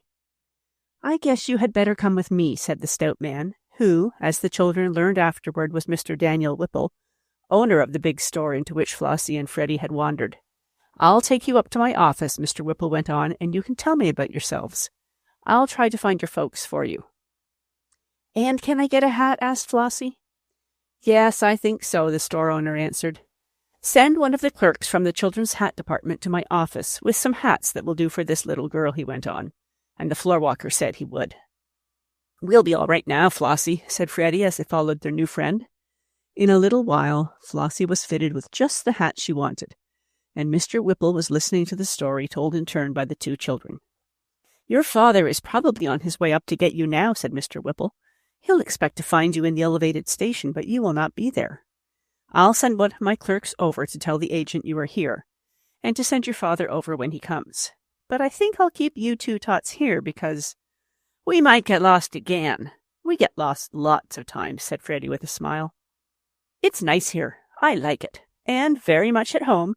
He looked around the office of the store owner. It was almost closing time, and Mr. Whipple was wondering whether, in case the children's father did not come, it would not be better to take them to his own home, when the clerk came back from the elevated station with Mr. Bobbsey himself. "Oh, Daddy!" cried Flossie and Freddie. "Well, you two certainly gave me a fine chase," exclaimed Mr. Bobbsey, with a smile, hugging his little fat fireman and his fat ferry, one after the other. Where in the world have you been?" "Oh, we heard a hand organ and we went to look at the monkey and it chewed Flossie's hat and we're here," gasped Freddie all in one breath. "And I got a new hat and you'll please pay for it, Daddy," added Flossie. "And did you bring my bugs, the ones that go around and around and around?" she asked. "Yes, Flossie, I have them. But what's all this about a hat?" "I bought her a new one," explained Freddie, "but I didn't have any money to pay for it, so we charged it." "The little girl seemed to need one, Mr. Bobbsey," said the store owner. "Oh, that will be all right. I'm glad to pay for it, Mr. Whipple is my name," said the storeman. "Daniel Whipple." "Whipple!" exclaimed Mr. Bobbsey, and a thoughtful look came over his face. "Daniel Whipple." And he seemed to be trying to think of something he had heard a long while before. "Yes, you may have seen it in my advertisements. I advertise in the papers every day." "Ah, yes, I presume so," said Mr. Bobbsey. "Thank you very much, Mr. Whipple, for looking after the children for me. I reached the 125th Street elevated station a little while ago, and the ticket agent there was very much excited because the children had slipped out while he was in the office. We were just trying to think where they could have gone when your clerk came up to say they were here. Now I'll take them to their mother, who is quite anxious about them." "I can well believe she is," said Mr. Whipple. "Come and see me again," he invited Flossie and Freddie, who, after their father had paid for the new hat, went away with him. A little later they were safe in the hotel where the Bobbsey family was to live while in New York. Mrs. Bobbsey, Bert, and Nan were already there, and quite glad to see the two runaways, you may be sure. "What a lot of adventures you must have had," cried Nan, when Flossie and Freddie had told her a few of the things that had happened. "We did," laughed Freddie. "You ought to have seen that monkey's face when he bit on those make-believe cherries on Flossie's hat." And Freddie laughed loudly. "Anyhow, I got a new hat." "That Mr. Whipple was a fine man," said Freddie. "Indeed he must be," agreed Mrs. Bobbsey. And then, seeing a strange look on her husband's face, she asked, "What is the matter? Are you worried?" "No, but I am trying to remember where I have heard that name before. But so much has happened today that I can't recall it."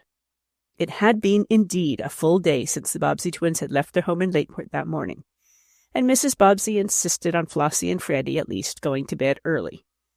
This the small twins were glad enough to do after they had told Nan and Bert the different things that had happened after they got on the express train. "It was an awful splendid store," said Flossie, in speaking about Mr. Whipple's establishment. "Bigger than any store in Lakeport," added her twin. "And the nicest clerks that ever was," went on Flossie. "Why, one of 'em had a whole counter full of cologne, and she squirted some on me when I went past, and it smelled awful good." After breakfast the next morning, when Mr. Bobbsey had finished sending some telegrams and telephone messages, he asked the children what they first wanted to see in New York. "The monkeys!" cried Flossie and Freddie.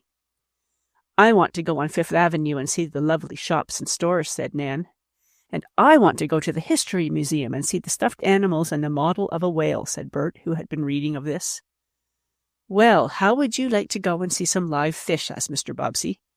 "That ought to satisfy all of you, and Nan can see some stores on the way to the aquarium.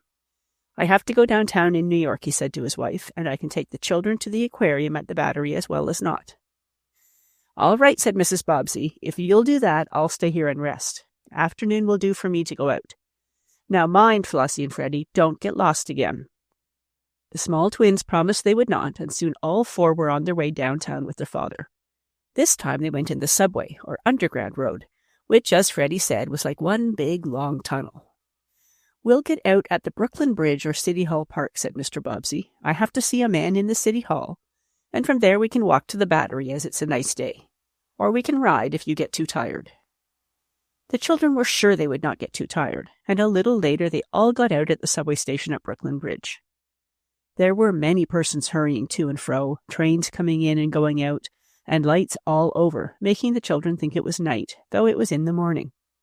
"Wait here just a minute," said Mr. Bobbsey, showing the twins a less crowded place where they could stay. "I want to get a magazine over at the newsstand," he added. The magazine he wanted had been put away under a pile of papers, and as the boy was getting it out, Flossie caught sight, down the platform, of a man pasting up on the advertising boards in the underground station some new posters. "Oh, maybe it's signs about a circus, Freddie," cried the little girl. "Come on and watch." Freddie was always ready to go, and he had darted off after his sister down the long platform before Bert and Nan saw them. When the two older children missed the younger twins, they looked hurriedly about for them. There they are, watching that bill poster, said Bert. For the underground subway stations are much used by advertisers, gaily colored sheets of paper being pasted on boards put there for that purpose. You mustn't run away like that, said Nan to Flossie, as she came up to her sister to lead her back. We wanted to see if it was a circus poster, but it isn't, returned Freddie.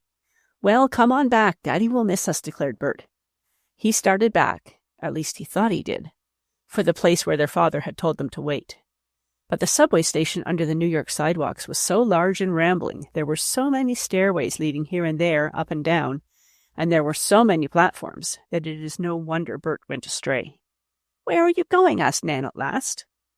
Well, I was trying to find the place Father told us to wait, Bert answered. It's over this way, said Nan, pointing just the other direction from the one in which Bert was walking. All right, we'll try that, but it seems wrong, he stated. They walked a little way in that direction. They saw nothing of their father, however, and there were fewer people on the platform where they now were. Oh dear, cried Flossie, I'm thirsty. I want a drink. So do I, added Freddie. Nan and Bert looked about them. They were still in the underground station, and they could see trains coming in and going out, and crowds of people hurrying to and fro. But they could not see their father, nor the place where he had told them to wait. At last Nan said, Bert, I don't know where we are. We're lost. Chapter 11. Freddie and the Turtle. Bert Bobbsey looked all around the big underground subway station before he answered Nan. Then he took off his cap to scratch his head, as he often did while thinking. Next he looked down at Flossie and Freddie. If he thought he was going to find the two little twins in a fright at what Nan had said about being lost, Bert was mistaken. The two flaxen-haired tots were looking down the long platform into the gloom of the long tunnel of the subway. Aren't they funny, Freddie? Asked Flossie. Yep, awfully funny, was Freddie's answer. What's funny? Asked Bert, wishing he could see something at which to laugh. Those red and green lights down the track, explained Freddie. They blink so funny and come up and go out. Just like winking at you, said Flossie. I like it down here. It isn't like the dark tunnels we went in on the steam cars. Well, I'm glad somebody likes it, said Bert to Nan. But say, how do we get out of here? I'm sure I don't know, she said. When I ran after Flossie, I didn't look which way I was going. I didn't either. Queer how we could get lost in a place like this. And Bert seemed worried and spoke more loudly than he intended. Freddie heard what his brother said and looked up quickly. Are we really lost? He asked. It seems so, answered Nan. I ran after you two, and we have walked about so many platforms and up and down so many stairs that I can't see or remember the place where Father told us to wait for him. Well, there's no danger, that's sure, said Bert. It's a queer place to be lost in, a subway station. I was never in one before, but if we stay here long enough, Dad is sure to find us. Here comes somebody now, looking for us, I guess. A man in a blue suit, carrying a red lantern with white numbers on either side of his cap, walked toward the four twins. Is your name Bobbsey? He asked. Yes, but how did you know? Was Bert's question. Your father sent me to look for you. He guessed you must have wandered away, and he thought it best to stay where he told you to wait, and let one of us find you. A lot of men are hunting up and down the different platforms for you. Well, I'm glad you found us, sighed Nan. We didn't know what to do. Just come with me, said the subway guard. I'll take you to your father. And he did, leading the children down a long platform and over a sort of bridge, then down a flight of steps. Though they did not know it, the twins had wandered quite a distance from the place Mr. Bobbsey had left them. The subway station was a rambling place with several doors to go in by and come out of, a number of platforms and stairways, and wiser persons than four small children could easily become confused there. When Mr. Bobbsey came back after buying his magazine and could not find his children, he guessed what had happened, and wisely asked a guard to make a search, instead of doing it himself. For I don't come to New York often enough to be sure of finding my way around in all the odd nooks and corners, said the lumber merchant. And it wasn't a circus poster after all, said Freddie, after Flossie had told what had caused her to wander away. It was only about chewing gum. Speaking of chewing gum made Flossie remember she was thirsty. And after Mr. Bobbsey had thanked the man with the red lantern and had explained to Freddie that it was used to stop trains in case of an accident, the Bobbsey party went up out of the underground station and into a candy store. I know what I'm going to have, exclaimed Freddie. So do I, cried Flossie. Chocolate soda! Yes, and I want plenty of cream on top. Suppose they haven't got any chocolate soda, remarked Mr. Bobbsey, with a twinkle in his eye. Oh, I know they've got chocolate soda, remonstrated his little son. They always have chocolate soda at soda fountains, don't they, Flossie? Of course they do. I don't think it would be a real soda fountain if they didn't have chocolate soda, replied the little girl. I think I'm going to have an orange phosphate, said Bert. And that is just what I'm going to have too, added Nan. Phosphate, cried Freddie in wonder. I wouldn't drink any phosphate. That's what they make matches of. Oh, just hear that, cried Bert, laughing. Freddie thinks they make matches of phosphate. They do too, answered the little boy. You are thinking of phosphorus, Freddie, explained Mr. Bobbsey. That is different, and it is poisonous. Then the drinks were ordered and quickly served. And now I want to go see the big fish, said Freddie, sipping the last drops of his sweet drink. Are there any animals in the aquarium, Daddy? Well, there aren't any lions or tigers, answered Mr. Bobbsey. We'll go see them later in Bronx Park. But of course, fish are animals.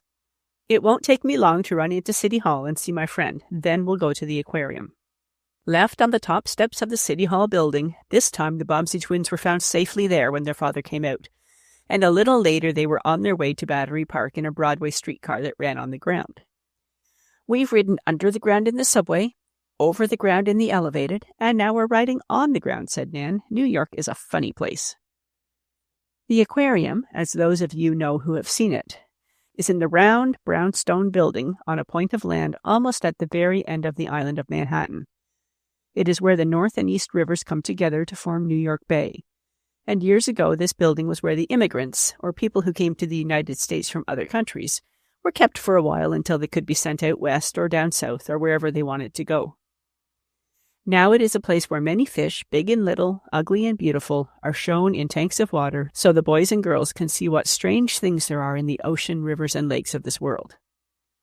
Led by Mr. Bobbsey, Bert and Nan, with Flossie and Freddie trailing on behind, walked around the big building looking in the glass tanks wherein swam the fish. What's over there? Asked Freddie, pointing to where a crowd of people were standing near some pools in the middle of the floor. Oh, different big fish. A sea lion, alligators, and turtles, said Mr. Bobbsey. Let's look at the sea lion, called Flossie. I want to see a swimming turtle, said Freddie. I had a mud turtle once, but he went away. You shall see everything, promised Mr. Bobbsey. They went over to the pool where a large number of alligators and one crocodile were lying in or out of the water. Some were lazily swimming about, and the crocodile was asleep out on the stone ledge with his big mouth wide open. He's waiting for someone to come along and feed him, said Bert. I guess he'd eat a lot, laughed Freddie, looking at the rows of big teeth in the crocodile's mouth. They passed on to the pool of the sea lion. That sleek brown animal was swimming about like a big fish, now and then stopping under one of the pipes where the water ran into his pool, and holding his mouth under the little stream as though taking a drink. Now and then he barked like a dog. Around the stone ledge or wall of the pool was a wire grating, and near the floor was a sort of pipe running all around, so the smaller children could step up on this to look in, something which the big folk did not have to do. Be careful, cried Nan, as Flossie leaned well over the edge to get a better look at the sea lion. You might fall in. She could get a ride on his back if she did, said Freddie. Well, I'm not going to, exclaimed Flossie, drawing back a little frightened, as the seal splashed the water right under her, some drops going in her face. They watched the seal for a while, went over to the other tanks where some sturgeon and other big fish swam about, and then Freddie called, I want to see the big turtles. Where are they? Over here, said Mr. Bobbsey, leading the way toward the south end of the building near the tank, where the green moray, a sort of big eel, was lying half in and half out of a piece of sewer pipe, put in his tank to make him feel more at home. There are the big turtles, and Mr. Bobbsey lifted Flossie up over the rail so she could look down more easily. There were some very large turtles in the tank, swimming by moving their broad flippers. Sometimes they would swim about close to the white-tiled bottom of the tank, but the water was clear so they could be seen easily. Again, the turtles would rise to the top so that their big, hard shells were out of the water, like a raft which the boys build to play with when the city's vacant lots or country meadows are flooded in the spring. In one end of the tank was a big turtle, the largest of all, swimming by himself, and overhead, hung by a wire from the room, was a stuffed one, larger yet. This, so a sign near it said, was a leatherback turtle, and when alive had weighed 850 pounds. Phew, whistled Bert, looking at the big stuffed fellow. He could swim around with 2 or 3 boys on his back. "I'd like to have a ride on him," cried Freddie. "But this one is pretty big, too." And he pointed down at the large swimming turtle, which just then stuck his head up out of the water. He seemed to be nearly a yard long and almost as broad. "Oh," screamed Flossie as she saw the big turtle so close to her. "Can he get out of the water, Daddy?" "No, indeed," laughed Mr. Bobbsey. "I can't see him very good," said Freddie, and he gave a little jump up from the footrail on which he was standing. Freddie must have jumped up harder and farther than he had any idea of, for before Bert, who was standing near his little brother, could put out a hand to hold him, the flaxen-haired twin had fairly dived over the rail, and down into the tank he fell with a great splash. No, not such a great splash either, for Freddie did not fall directly into the water. Instead, only his 2 fat legs and feet went in, for the small boy landed sitting right up on the broad back of the big turtle. Right down on the turtle's back fell Freddie Bobbsey. Chapter 12. In the Theater. There was a scream from Nan and another from Flossie, and a sort of grunt of surprise from Bert, as they saw Freddie disappear over the railing of the tank and come into view a second later on the back of the turtle, which was as much surprised as, probably, the little boy himself. "Hey, Freddie, what are you doing down there?" asked Mr. Bobbsey, before he thought what he was saying. He and his wife had so often to ask what Flossie or Freddie were doing, as the smaller twins were so often in mischief, that the father did it this time. "Oh, the turtle will eat him up! The turtle will eat Freddie up!" cried Flossie. Freddie, too, after the first shock of surprise, was frightened, and as he clung with both hands to the edges of the turtle's shell, he looked over his shoulder toward his father and the others and cried, "Oh, get me out, Daddy! Get me out!" The cries of the children and the call of Mr. Bobbsey had drawn a crowd around the turtle pool, and among the throng were some of the attendants on duty in the aquarium. "What's the matter?" asked one, elbowing his way through the crowd to the side of Mr. Bobbsey, who was trying to climb over the rail to go to the rescue of his little boy. "Freddie fell in," explained Bert. "He's on the back of the big turtle." "Good land!" cried the man. "What will happen here next? Come back, sir," he went on to Mr. Bobbsey. "I'll get him out for you." "Then please be quick. He may fall off, and the turtle may bite him or drown him," said Freddie's father. "Well, the turtle could give him a bad bite," returned the aquarium man. "But if he holds on a little longer, I'll get your boy." The man jumped up on the ledge of the pool and made his way to the piece of wood that held up the heavy wire screen which divided the turtle pool into 2 parts, keeping the one big turtle away from all the others. All this while Freddie sat on the shell of the big turtle, his chubby legs dangling in the water, and his hands grasping the edges of the shell behind the front flippers. The turtle's neck was so short that it could not turn its head to bite Freddie, nor could the big flippers reach him. As they had no claws on the ends, they would have done no harm anyhow if they had brushed him. The greatest danger was that the turtle might suddenly sink down to the bottom of the pool, and though it was not very deep, it was deep enough to have let Freddie drown. Even though the small boy could swim, the turtle might attack him or knock his head under water, which would have been a great danger to Flossie's brother. But so far the turtle did not show any wish to sink below the water. It was frightened, that was certain, for it splashed about in the pool and swam as fast as it could, carrying Freddie with it. Freddie was such a small chap, and the turtle was so large, that it did not mind the weight on its back, but there was no telling when it would sink down. Take me off, cried Freddie again. That's all right, said the aquarium man. Don't be afraid, little boy. The turtle won't hurt you, and we'll soon have you off his back. He won't bite you, and you're having a fine ride. Freddie, it seemed, had not thought of that before. That's so, he exclaimed, and his face did not show much fright now. I am having a ride, ain't I? Flossie heard this, and then, instead of being afraid her brother would be hurt, she cried out, Oh, I want a turtle ride too. No, exclaimed Mr. Bobbsey, who was not so worried now that he saw the aquarium man on his way to get Freddie. One turtle ride is enough for the family. Hold fast, Freddie, he called, as the turtle came around on the side of the pool, near to where the Bobbseys stood. By this time, the man was out on the middle of the wood piece that held the heavy wire netting, and as the turtle swam near that, the man leaned over and quickly lifted Freddie from the swimming creature's back. There you are, my boy, cried the man, as he held Freddie out to another attendant who had come to help. Now you're all right except for wet feet, and we can dry them for you in the engine room. "We have to keep the boilers going in winter to warm the water for the tropical fish," said the man to Mr. Bobbsey. "Take your little boy there, and we'll dry his shoes and stockings." "Thank you," said Mr. Bobbsey. By this time Freddie was safely out of the turtle pool, and the big creature, relieved of that strange thing on his back, had sunk down to the bottom of the pool, as though to hide away. It was lucky he had kept himself afloat as long as he had, or Freddie might have been wet all over. "Well, you do seem to have the queerest things happen to you, Freddie," said his father with a smile. "What will you do next?" I couldn't help this, Daddy," said the little fellow. I just slipped." "Well, don't do it again," said the aquarium man with a smile. "If you had fallen in the other pool, where there are 6 turtles, though none as large as the one you rode on, you might have been bitten. But you're all right. Now come along and we'll dry you out." It was an easy matter to dry Freddie's feet and legs in front of the warm furnaces in the boiler room, but his shoes and stockings did not get rid of their wetness so soon, and as Mr. Bobbsey did not want to wait, he sent one of the attendants out to buy new shoes and stockings for his son. With these on and carrying the damp ones in a bundle, Freddie was soon ready to go home.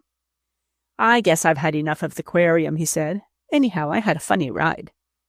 "I should say you did," agreed Bert. "I wish we had a picture of you riding around on the back of that turtle." Mrs. Bobbsey was at first alarmed, and then she laughed when told of what happened. She made Freddie drink some hot milk so he would not get cold, but he told her the water of the turtle pool was warm, as it always is in winter, and he said, "I don't think I'll even have the snuffles," which he did not, as the next day proved. For 2 or 3 days, Mr. Bobbsey was busy attending to his business in New York, but he found time to take the children to see the many sights. "I want to go on a ferry boat and across the Brooklyn Bridge," said Flossie one day. "Oh, I want to go on a ferry boat too, and I want to see what makes the ferry boat go," cried Freddie eagerly. "All right, I'll take you out today," answered Mr. Bobbsey, "and I'll show you as much of the ferry boat as I can," he added. They went across the Brooklyn Bridge on a car, and later on they took quite a trip on the ferry boat to St. George, Staten Island, and back, and Freddie even got a glimpse into the engine room of the boat and went home satisfied. "There is so much to see," exclaimed Nan, after a day spent in the Bronx Park, where there are many animals. "I don't believe we could see it all in a year." "That's right," agreed Bert, "but we're going to see something good this afternoon." "What?" asked Flossie. "Are we going to another aquarium?" "No, to a matinee in the theater," said her larger brother. "It's an awfully funny play. Anyhow, the billboard pictures are." "Are we all going?" asked Freddie. "Yes," answered Mrs. Bobbsey, "we are all going." Much excited over the joys before them, for in Lakeport there was only one theater, and plays did not show there often, the Bobbsey twins made ready to go to the matinee. Flossie and Nan wore new frocks, and Bert and Freddie had new suits, so they were quite dressed up, they felt. The play was a very amusing one, and the children laughed so hard that Freddie at last rolled off his seat and had to be picked up by his father. But this only made all the more fun, and the people around the Bobbsey family joined in the laughter when an usher helped Mr. Bobbsey place Freddie in his proper place again. Then the curtain went down on the first act, and as the lights were turned up, the children looked about them. Freddie found himself seated next to a boy about his own age, who, with an elderly lady, had come in after the performance began. This was why Freddie had not noticed his little neighbor before. "Isn't this a dandy show?" cried Freddie. "The best I ever saw," answered the boy. "What's your name?" "Freddie Bobbsey. What's yours?" "Laddie Dickerson. Where do you live?" "We live away up in Lakeport, but we're staying at the Parkview Hotel." Why, that's where we live, my mother and my uncle and my aunt. My father is dead. We live at the hotel except in the summer, when we go to the seashore. What floor are you on?" "The 10th. I know, 'cause I holler it out when we come up in the elevator." "Why, we live on the 10th floor, too," said Laddie Dickerson. "It's funny I never saw you." "And it's funny I never saw you," replied Freddie. "Say, come and play with me, will you?" "Sure I will. We'll have lots of fun. I've got a train of cars." "I've got a fire engine," said Freddie, his eyes big with delight. "Oh, what fun we'll have." "Hush, Freddie dear," said his mother, for the little boy was talking rather loudly. "The curtain is going up again." Chapter 13. The Rescue of Freddie. During the rest of the play, the attention of Freddie and Flossie, who sat near him, was divided between Laddie, the new boy, and the things happening on the stage. Both were so jolly, the funny things the actors did and the chance of having a new playmate, that the 2 smaller Bobbsey twins did not know which was best. "Don't you like this show?" asked Freddie of Laddie when the curtain went down again. Yes, it's great. But I'm glad you're coming to play with me, Laddie answered. So am I, answered Freddie. You're glad too, aren't you, Flossie? Of course I am, said the little girl. Does she play with you? Asked Laddie, nodding his head towards Freddie's little sister as if in surprise. Of course she does. We have lots of fun. Why? But she's a girl. Of course she's a girl, agreed Freddie. She couldn't be my sister if she wasn't a girl. I've got another sister too, but she's bigger. She's sitting on the end of the row. She plays with Bert and Flossie plays with me. We're two sets of twins. Don't you like girls? Well, I don't know, said Laddie slowly. I never played with them much. I like your sister, though. She can play with us. Do you ever play store? Lots of times, said Freddie. We take some dirt for sugar, some little stones for eggs, some big stones for loaves of bread, clamshells and pieces of tin for dishes. We have lots of fun like that. But we haven't had any fun that way since we came to New York. I fell on a turtle's back in the aquarium, though, and had a ride. You did? Cried Laddie so loudly that many persons in nearby seats turned to smile at him. Sure I did, answered Freddie. I'll tell you about it. I was scared at first, but... Laddie dear, the curtain is going up, and you had better keep quiet, said the elderly lady who was with the new boy. Is she your mother? Freddie asked. No, she's my aunt. My mother is out in California, but she's coming home soon, and I'm glad of it, though my aunt is awful nice. Hush, exclaimed Mrs. Bobbsey, thinking it was Freddie doing the talking, for now the last act had started. So the two little boys quieted down, each one resolved to start talking again as soon as he could. The last act of the show proved to be uproariously funny, and Freddie laughed and laughed until he was in danger of rolling on the floor again. But he was held fast in his seat, and so that danger was averted. Say, Freddie, wouldn't you like to be an actor man? Questioned Flossie during a brief interval in the play. Sure, I'm going to be an actor man when I grow up, responded her brother quickly. But you're going to be a fireman too, ain't you? Queried his sister. Of course, I'm going to be an actor man and a fireman too, replied Freddie. I can act in a theater when there aren't any fires to be put out. But what would you do if you were all dressed up as an actor man when you had to go out and put out a fire? Asked his sister. Oh, I'd just tell the people that I couldn't act anymore, and then I'd run right out and get my engine, answered Freddie simply. I guess I'd like to be an actor man too, put in Laddie. I heard a big boy tell once that they earn bushels and bushels of money. Sure they do, answered Freddie. They make $1,000 a minute, I guess. The play ended in a jolly lot of fun and music, and everybody was laughing when the final curtain went down. Fathers and mothers who had come to bring their children talked with one another, though they were strangers. And it was because of this that Mrs. Bobbsey, when Freddie and Laddie started to talk together again about the turtle ride, nodded and smiled at the elderly lady with whom Laddie had come to the theater. My little boy seems to have taken quite a fancy to yours, said the twins' mother. Oh, he isn't my boy, though I love him as though he were, said this lady. Laddie is my sister-in-law's boy, but she is in California. My husband and I are taking care of Laddie. And Freddie is coming to play store and steam cars and automobile and steam engine with me, and... Laddie paused, trying to think of something else. Fireman, said Freddie. We're going to play fireman. Oh, yes, agreed Laddie. I forgot about that. We're going to play fireman. And I'm going to play with him, added Flossie. Yes, she can come, said Laddie to his aunt. I guess I'll like her, though I don't know much about playing with girls, he added. Well, you seem to have it all settled, laughed his aunt. The Bobbseys and their new friends were standing in the theater aisle, waiting for the crowds ahead of them to pass out. We're strangers in New York, added Mrs. Bobbsey. We're staying at the Parkview Hotel. Why, that's where my husband and I have been living for a number of years, said Freddie's aunt. My husband has a department store in Harlem, but he likes to live in this section. I like the hotel very much. Won't you let me call to see you?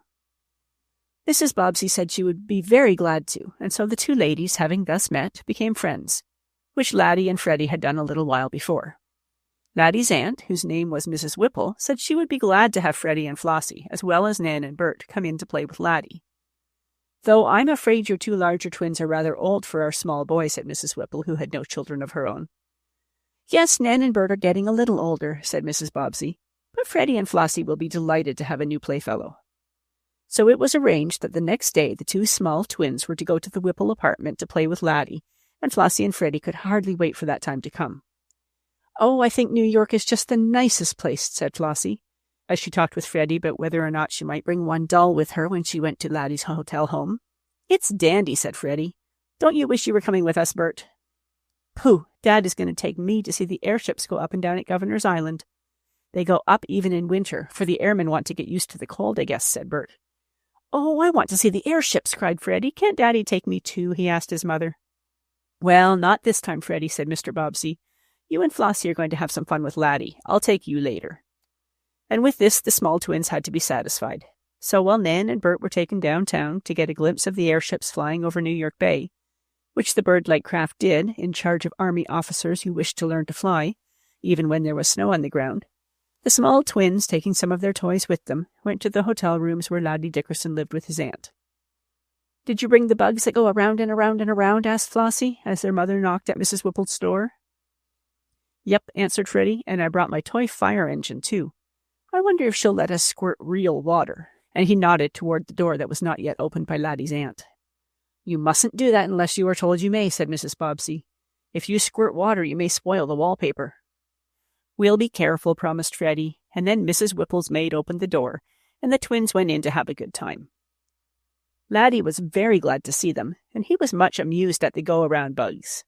He had a number of toys of his own, and when the children were tired of playing with them, and with those the Bobbsey twins had brought, they began to have a make-believe store. "I've got some real store boxes and things," said Laddie, as he brought them out from his playroom. "Oh, they are real," cried Flossie as she saw them. "Isn't they grand? Where'd you get them?" "My Uncle Dan gave them to me," said Laddie. "He keeps a real store, and he sells hats and dresses and lots of things." "What's the name of his store?" asked Freddie. "He's Daniel Whipple," answered Laddie. "He's my mother's brother. Her name was Whipple, too, before she was married to my father. And my middle name is Whipple. I go to my Uncle Dan's store lots of times. It's an awful big one." "I know it is," cried Freddie. "I've been in it." "You have?" cried Laddie in surprise. "When?" asked Flossie. "When were we in Laddie's uncle's store?" "Don't you remember?" went on Freddie. "It was the time the monkey chewed your hat, Flossie. We went into a store to buy a new one, and Daddy came there and found us, and the man's name was Whipple." "That's right, it was," agreed Flossie. "Oh, isn't that funny? And now we're playing with you, Laddie. It's queer. I'm going to tell my aunt." And when Laddie did, Mrs. Whipple remembered having heard her husband tell about the two little lost children who had come into his department store after a street piano monkey had spoiled a little girl's hat. "And to think you two are those same children," cried Mrs. Whipple. "It is quite remarkable, and New York is such a big place as it is. I must tell my husband. He's Laddie's uncle, you know." "I've got another uncle, too, but we don't know where he is," went on Laddie. "Is he lost at sea?" asked Freddie. "If he is, I know how to find him. Just ask Tommy Todd's father. He was shipwrecked, and me and Flossie found him in a snowstorm." "You must tell me about that sometime," said Mrs. Whipple. "But Laddie's other uncle isn't lost at sea, so far as we know. It's too sad a story to tell to children. But Mr. Whipple has a brother, who is also a brother to Laddie's mother, but this brother has long been lost." "How did he get lost?" asked Freddie. "Did he go to the store and couldn't find his way back?" "No, my child, it was different from that. I'll tell you perhaps another time. Go on with your play now." So Laddie, Freddie, and Flossie went back to their store and had lots of fun. Then they played other games, using Freddie's fire engine and Laddie's train of cars, and even Flossie's doll, who rode as a passenger. "Well, what'll we do next?" asked Freddie, when he and Laddie had taken turns squirting water from the fire engine in the bathroom. "Let's play automobile," said Laddie. "I can get—" He stopped talking and seemed to be listening. "What's the matter?" asked Flossie, as Laddie hurried to a window that looked down into a side street. "It's a fire!" cried Laddie. "I can hear the puffers. Come on. It's right down this side street." Flossie and Freddie looked out of the window long enough to see a crowd of people in front of a store not far from the hotel, which was on a corner. And in the street, which was a side one, as Laddie had said, were a number of fire engines. "Let's go down," cried Freddie, all excited at what he saw. "Oh, you mustn't," gasped Flossie. "Of course we can," declared Laddie. "My aunt always lets me look at a fire when it's near here, and this is awful close. Maybe this hotel will burn down." "Oh," cried Flossie, "where's my doll?" And she ran to get her pet. "Come on, we'll go," said Freddie to Laddie. "Girls don't like fires, but we boys do." "Sure," said Laddie. "We'll go all right." "My aunt's looking out the front window, and we can go out the side door and down the elevator," he went on. "I know all the elevator men, 'cause I've lived in this hotel a whole year. My aunt won't care 'cause she won't see us, so she won't be worried. I don't like her to worry." "Me either," said Freddie. So the two little boys, making sure Mrs. Whipple was still looking from the front windows of her apartment to see what all the excitement was about, stole out of a door and into the side hall, and so reached the elevators. "Down, George," called Laddie to the colored elevator man. "Down or damn, Master Laddie," was the good-natured answer. "Where's y'all gwine?" "To see the fire," was the answer. Don't he talk funny? Asked Laddie of Freddie as they left the elevator at the ground floor. He talks just like our colored cook Dinah, said Freddie. Did you ever see her? Nope. You ought to eat some of her pancakes, went on Freddie. I'll write when I have a chance and ask her to send you some. Oh, hear the engines whistling, cried Laddie. Hurry up, or maybe they'll be gone before we get there. The fire was not near enough to the hotel to cause any danger, though many of the hotel guests were excited, and so no attention was paid to the small boys, Freddie and Laddie, as they hurried out to see all that was going on. There was a crowd in the side street, and more engines and hook and ladder trucks were dashing up to help put out the fire. From the blazing store, great clouds of black smoke were pouring out, and firemen were rushing here and there. Laddie looked for a while at the exciting scene, and then he called to Freddie. I'm going back and get my aunt. She likes to look at fires. All right, I'll wait for you here, Freddie said. They had been standing not far away from the side entrance to the hotel. And as Laddie turned to go back after his aunt, Freddie walked down the street a little way, nearer the fire. I can see Laddie and his aunt when they come, thought the small boy. But just then a bigger crowd, anxious to watch the fire, came around the corner, and, rushing down the narrow side street, fairly pushed Freddie ahead of them. Here, wait a minute, I don't want to go so fast, cried the little fellow. I want to wait for Laddie. No one paid any attention to him, and he was swept along, half carried off his feet by the rush, until at last he found himself standing alone, almost in front of the burning store. Oh, I can see fine here, thought Freddie. I wish Laddie and his aunt would hurry and come here. Wow, this is great. Freddie was so excited watching the puffing engines, seeing the big black clouds of smoke and leaping, darting tongues of fire from the windows of the burning building, also watching the firemen squirt big streams of water on the blaze, that he did not think of himself. And the first he realized was when someone shouted at him, Stand back there, youngster. Freddie did not know he was the youngster meant and stood where he was. Get back there, said the voice again. You may be hurt. But Freddie was busy watching the fire. He wished he had brought his own little engine with him. I could squirt water on some of the little sparks anyhow, he said to himself. I guess I'll go back and get it and find Laddie and his aunt. Freddie was about to turn when suddenly he saw a fireman in a white rubber coat, which showed he was one of the chiefs or headmen, rushing toward him. Get back, cried this fireman. Don't you know you're inside the fire lines? Then, for the first time, Freddie noticed that back of him was stretched a rope, behind which stood the crowd of men and boys.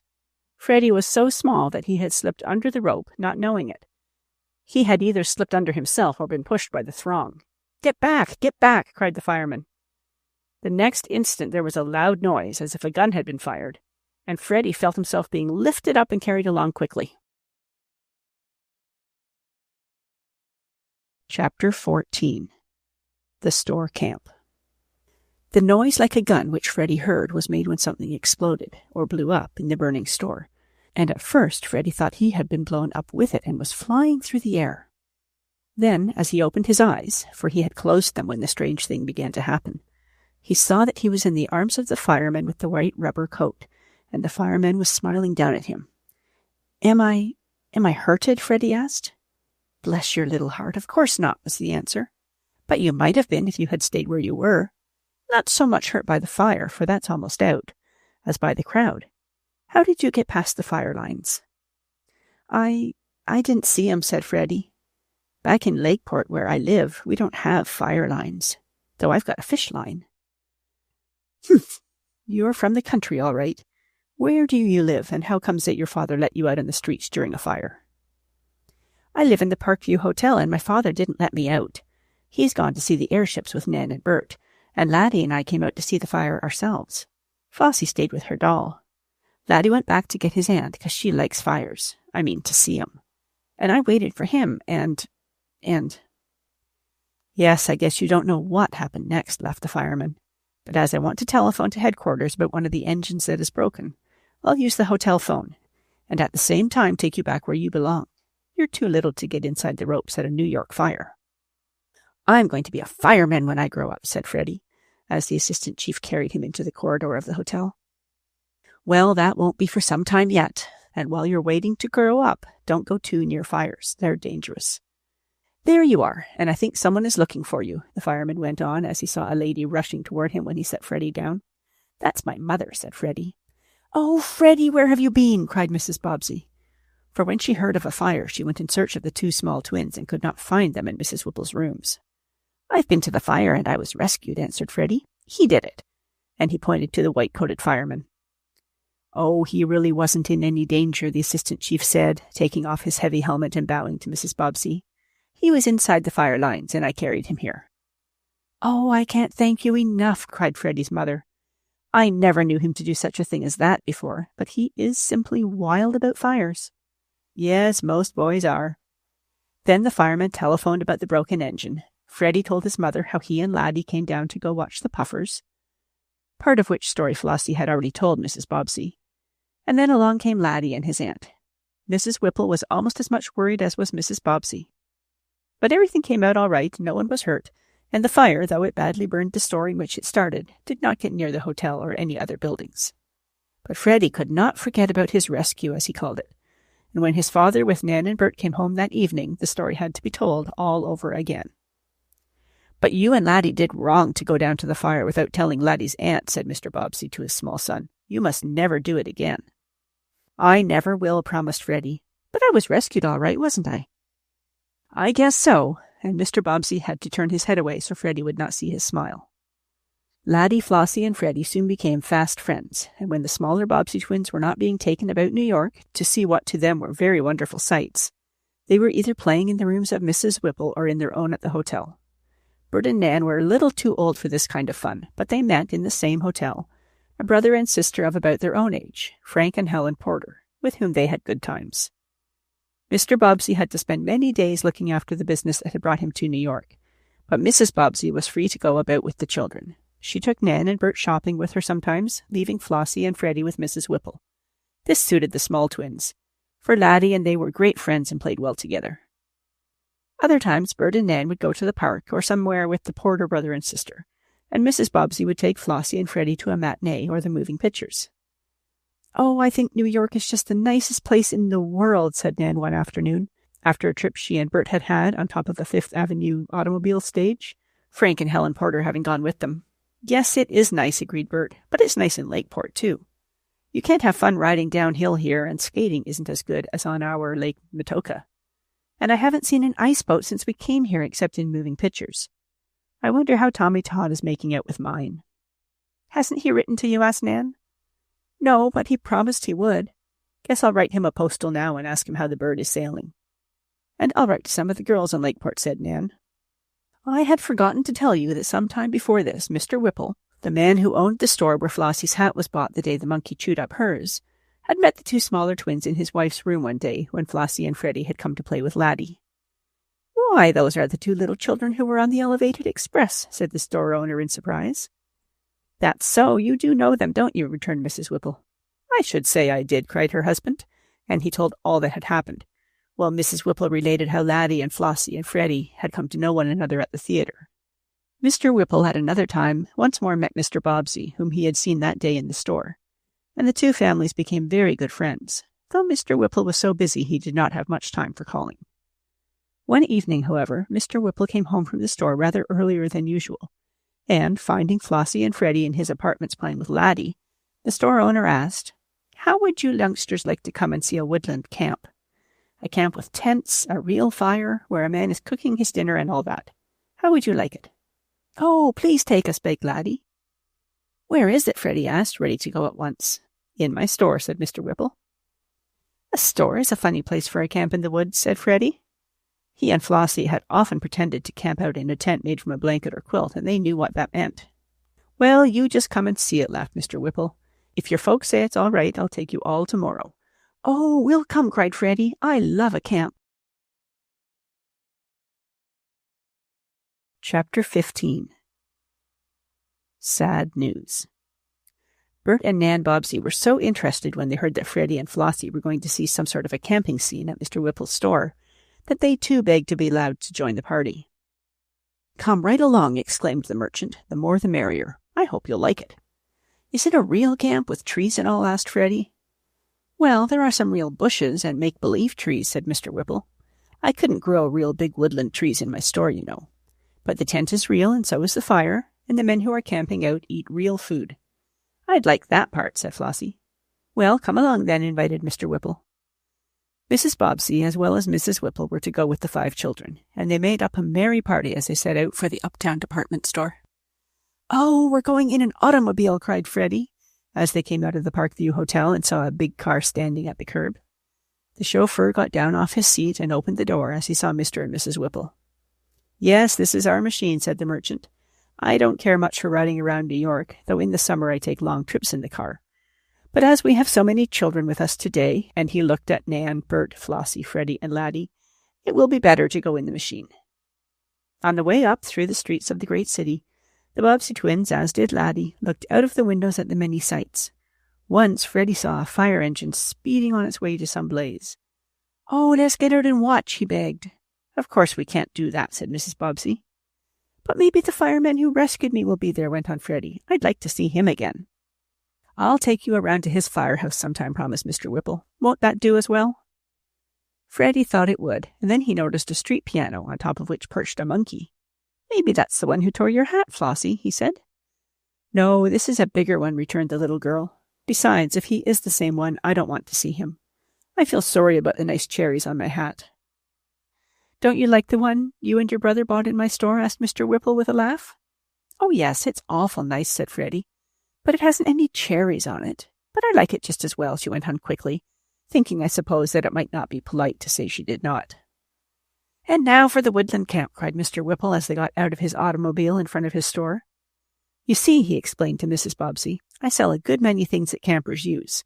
Tents, pots, pans, fishing rods and lines, lanterns, axes, cook stoves, boats, canoes, guns, and so on. Every year I set up on the top floor of the store a sort of woodland scene, a camp. I get real bushes from the woods and some logs. Then my men fix up a place to make it look as nearly like the real woods as we can.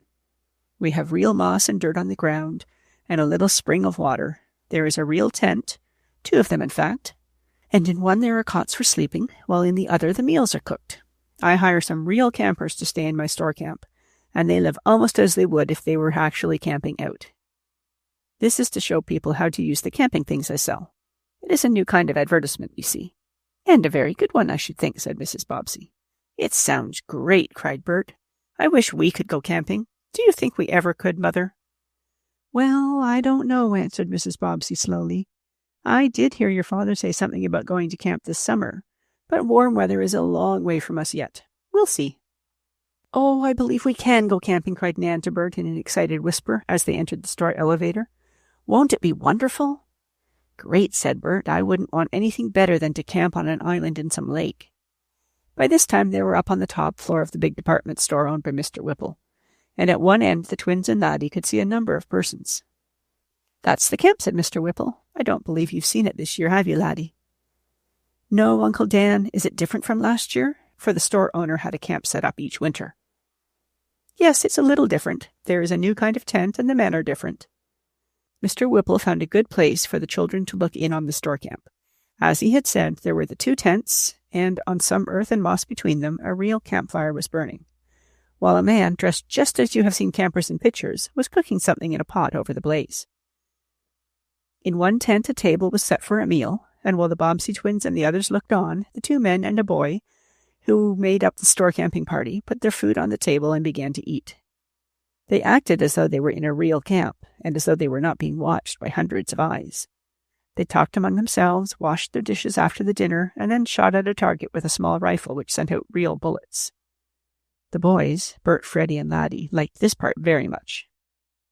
"It certainly looks like the real thing," was Bert's remark. "And the best part of it is, everything is so new and clean." "It makes me feel hungry to look at 'em eat," was Laddie's comment.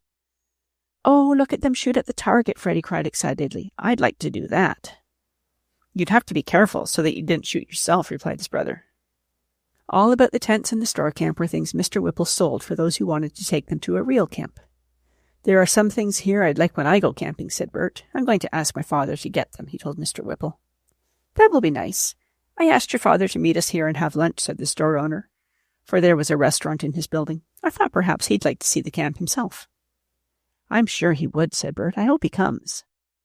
Then the Bobbseys and the others looked at the camp some more, Bert being very much interested in a small canoe, which he said would be just right for him and Tommy Todd to paddle. Won't you let me paddle with you? Asked Nan. I know how, a little. Sure, I'll let you, agreed her brother. Oh, I do hope Dad will let us go camping. Mr. Bobbsey came in a little later, and he liked the store camp very much. He said he and his wife had talked of going to a camp in the summer and taking the children with them, but it was not all settled as yet. There's no better fun than camping out, said Mr. Whipple. I used to do it when I was a boy, and I made up my mind that if I ever kept a store, which I always wanted to do, I'd sell camping things in it, and that's just what I'm doing, he added with a laugh. Doesn't this place make you think of our woods at home? Asked Nan of Bert. Yes, it does look like the woods around Lake Metoka, was his answer. And it's just like the place where Uncle Jack has his camp, cried Freddie. Have the children an uncle who is a camper? Asked Mr. Whipple. No, answered Mr. Bobbsey, but there is an old woodchopper who lives in a log cabin near our town of Lakeport. He makes a living by chopping firewood. He lives all alone and really sort of camps out. Everyone calls him Uncle Jack. He was very good to Flossie and Freddie one day when they fell out of Bert's ice boat. Poor Uncle Jack, went on Mr. Bobbsey with a sigh. I am sorry to say I have bad news about him, he went on to his wife. But the children heard, though he spoke in a low voice. Uncle Jack, cried Nan, I hope he isn't dead. No, answered her father, but he is very ill, and he must go to a hospital, I am told. It's too bad about him. Chapter 16. The Big Elephant. What's the matter with Uncle Jack? Asked Mrs. Bobbsey. And how did you hear about him, Richard? She asked her husband. I had a letter from my bookkeeper, was the answer. Before we came away, I left word that the poor old man must be looked after, and I arranged to have news of him sent on to me. Today I got a letter which says he is much worse than he has been, and really needs to go to a hospital. I think I shall have to raise the money to send him. Who is he? Asked Mr. Whipple. I am interested. Who is this Uncle Jack? He's just the nicest man, cried Flossie. He took us in when Freddie upset the ice boat and— I didn't upset the ice boat. It upset itself, Freddie cried. Easy now, children, don't dispute, said Mrs. Bobbsey gently. Uncle Jack is quite a character around Lakeport, went on Mr. Bobbsey. I don't know all his story, but he has lived in the woods for a number of years. Where he was before that, I don't know. He don't know hardly anything about his folks, Daddy, piped up Freddie. How do you know? Asked Mr. Bobbsey. He told us so, put in Flossie. It was that day he took us in his house after we got spilled from the ice boat. Well, perhaps that is right, said Mr. Bobbsey, when the two small twins had told what Uncle Jack had related to them. They really know more about him than I do. All I know is that he is a good, faithful old man. He sells us wood, and many of my friends buy of him. We help him all we can. I suppose he must have had some folks once upon a time, but, as he says, he has lost track of them. The bad news I have about him is that he needs to go to the hospital. I think he will not get well if he does not have a good doctor. He was so good to my children that I want to help him, and I'm going to tell my bookkeeper to arrange for sending Uncle Jack where he can be taken care of. I'll pay the bill. He wouldn't take the money from me, but he won't know about this. Just a minute, said Mr. Whipple, as he led the way down to the restaurant in his store. You say this old man lives in the woods? Yes, he is a regular woodsman. He was a hunter and trapper once, I believe, though he has spent most of his life working for farmers. He now lives by himself in a sort of camp. I love camping myself, said Mr. Whipple, and that is why I am so interested in selling things for campers. I love anybody who loves the woods, and while I do not know this Uncle Jack, I'd like to help look after him. I shall be very glad to have you join me, said Mr. Bobbsey. And the twins, listening to this talk, though they did not understand all of it, knew that their old woodsman friend was going to be cured if it were found to be possible. We'll join each other in looking after him, went on Mr. Whipple. You must let me pay half. And to this the children's father agreed. He said he would write back at once to his office and tell someone there to look after the old woodchopper. Is there any other news from Lakeport? Mrs. Bobbsey asked her husband at the restaurant dinner table, while the children were busy talking among themselves. No, not much. Everything is all right, I believe. I have some news for you, though, Bert, he went on as his older son glanced across the table. What is it? Bert questioned. Did Tommy Todd go through the ice in the Bird? No, but it has to do with the ice boat. He went in a race in her on Lake Metoka, and what is better, he won. Hooray! "Hooray for Tommy Todd!" cried Bert, so loudly that persons at other tables in the store dining room looked over and smiled, at which Bert's ears became very red. "Did you hear anything of my friends?" asked Nan. "No, my dear," answered her father. "And the reason I happened to have news for Bert was because Tommy's father wrote to me about some business matters, and Tommy slipped in a little note himself. Here it is, Bert." It was just a little letter telling about the ice boat, and Tommy expressed the wish that Bert would soon come home to help sail it in other races. "I'd like to get back in Lakeport," said Bert, "but we're having such a good time here in New York I don't want to leave. I guess I'll write and tell Tommy so." After dinner, Mr. Whipple showed the Bobbseys and Laddie about the big store, and each of the children was allowed to pick out a simple gift to take away. Nan took a pretty ribbon, Bert a book he had long wanted, Flossie a piece of silk to make a dress for her doll, and Freddie saw in the toy department a little hose cart which, he said, was just what he wanted to go with his engine. Mr. Whipple gave it to Freddie, who was very much pleased. For his present from his uncle, Laddie picked out a little gun, which shot a cork. "I can't break any of the hotel windows with this," he said to his aunt. "Did you ever break any windows?" asked Flossie, rather surprised. "Once. I had a little wooden cannon that shot wooden balls. I shot one right through the window of our parlor, and the next ball hit George, the elevator boy, who was coming in with a telegram. And after that I had to take the cannon away from him," said Mrs. Whipple with a smile. "But I think the cork pop gun will be all right." Never had the Bobbsey twins had as much fun as they did the day of their visit to Mr. Whipple's store. They were sorry when the late afternoon gave the signal for starting back home. "But we'll have fun tomorrow," said Bert to Nan as they reached their hotel. "How do you know?" she asked. "'Cause I heard Daddy tell Mother he was going to take us to Bronx Park to see the animals." "Oh, will we see the monkeys?" cried Flossie, who heard what her older brother had said. "Well, there are plenty of them there, so I've read," went on Bert. "Big ones, too." "I like little monkeys best, even if one did pull my hat to pieces," went on Flossie. "Oh, I wish tomorrow would hurry up and come." Tomorrow finally did come, after the Bobbsey twins had gone to bed, though when it came it was today instead of tomorrow. But that's the way it always happens, doesn't it? "All aboard for the Bronx," cried Bert as, with his sisters and brother, he followed Mr. Bobbsey into the subway train that would take them to the big animal park. "If ever you are in New York, I hope you will go see this place. There are many strange animals in it, and it has beautiful birds and gardens also." Of course, when the Bobbsey twins went, it was in winter, and most of the animals had to be kept shut up in their cages in the warm houses. Some, however, like the deer, buffalo, and other cattle, could stay out of doors even in cold weather. There were so many things to see, even though it was winter, when the park is not at its prettiest, that the Bobbsey twins hardly knew where to look first. Flossie and Freddie were anxious to get to the house where the monkeys were. Some of the larger ones were uglier than they were funny, and in front of the cages were many persons who never seemed to tire of looking at the queer tricks the four-handed animals played on each other. You might say a monkey has 5 hands, for those that have tails certainly use them as much as they do their paws. "Oh, look at that one big monkey chewing a straw, just like some of the men in front of the hotel at home chew toothpicks," said Nan, pointing to a chimpanzee crouched in a corner of his cage. He did indeed look like a little old man thoughtfully chewing on a toothpick. And he was so natural and so much in earnest about it that the Bobbsey twins, all 4 of them, burst out laughing. This seemed to surprise the chimpanzee. He darted toward the front bars of his cage, shook them as if in anger, and then ran into a corner, turning his back on the people.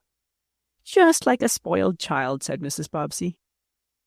"Well, where shall we go next?" asked Mr. Bobbsey. For whenever he and his wife took the children on a little pleasure trip, the parents allowed the twins to choose their own places to go and what to see, as long as it was all right.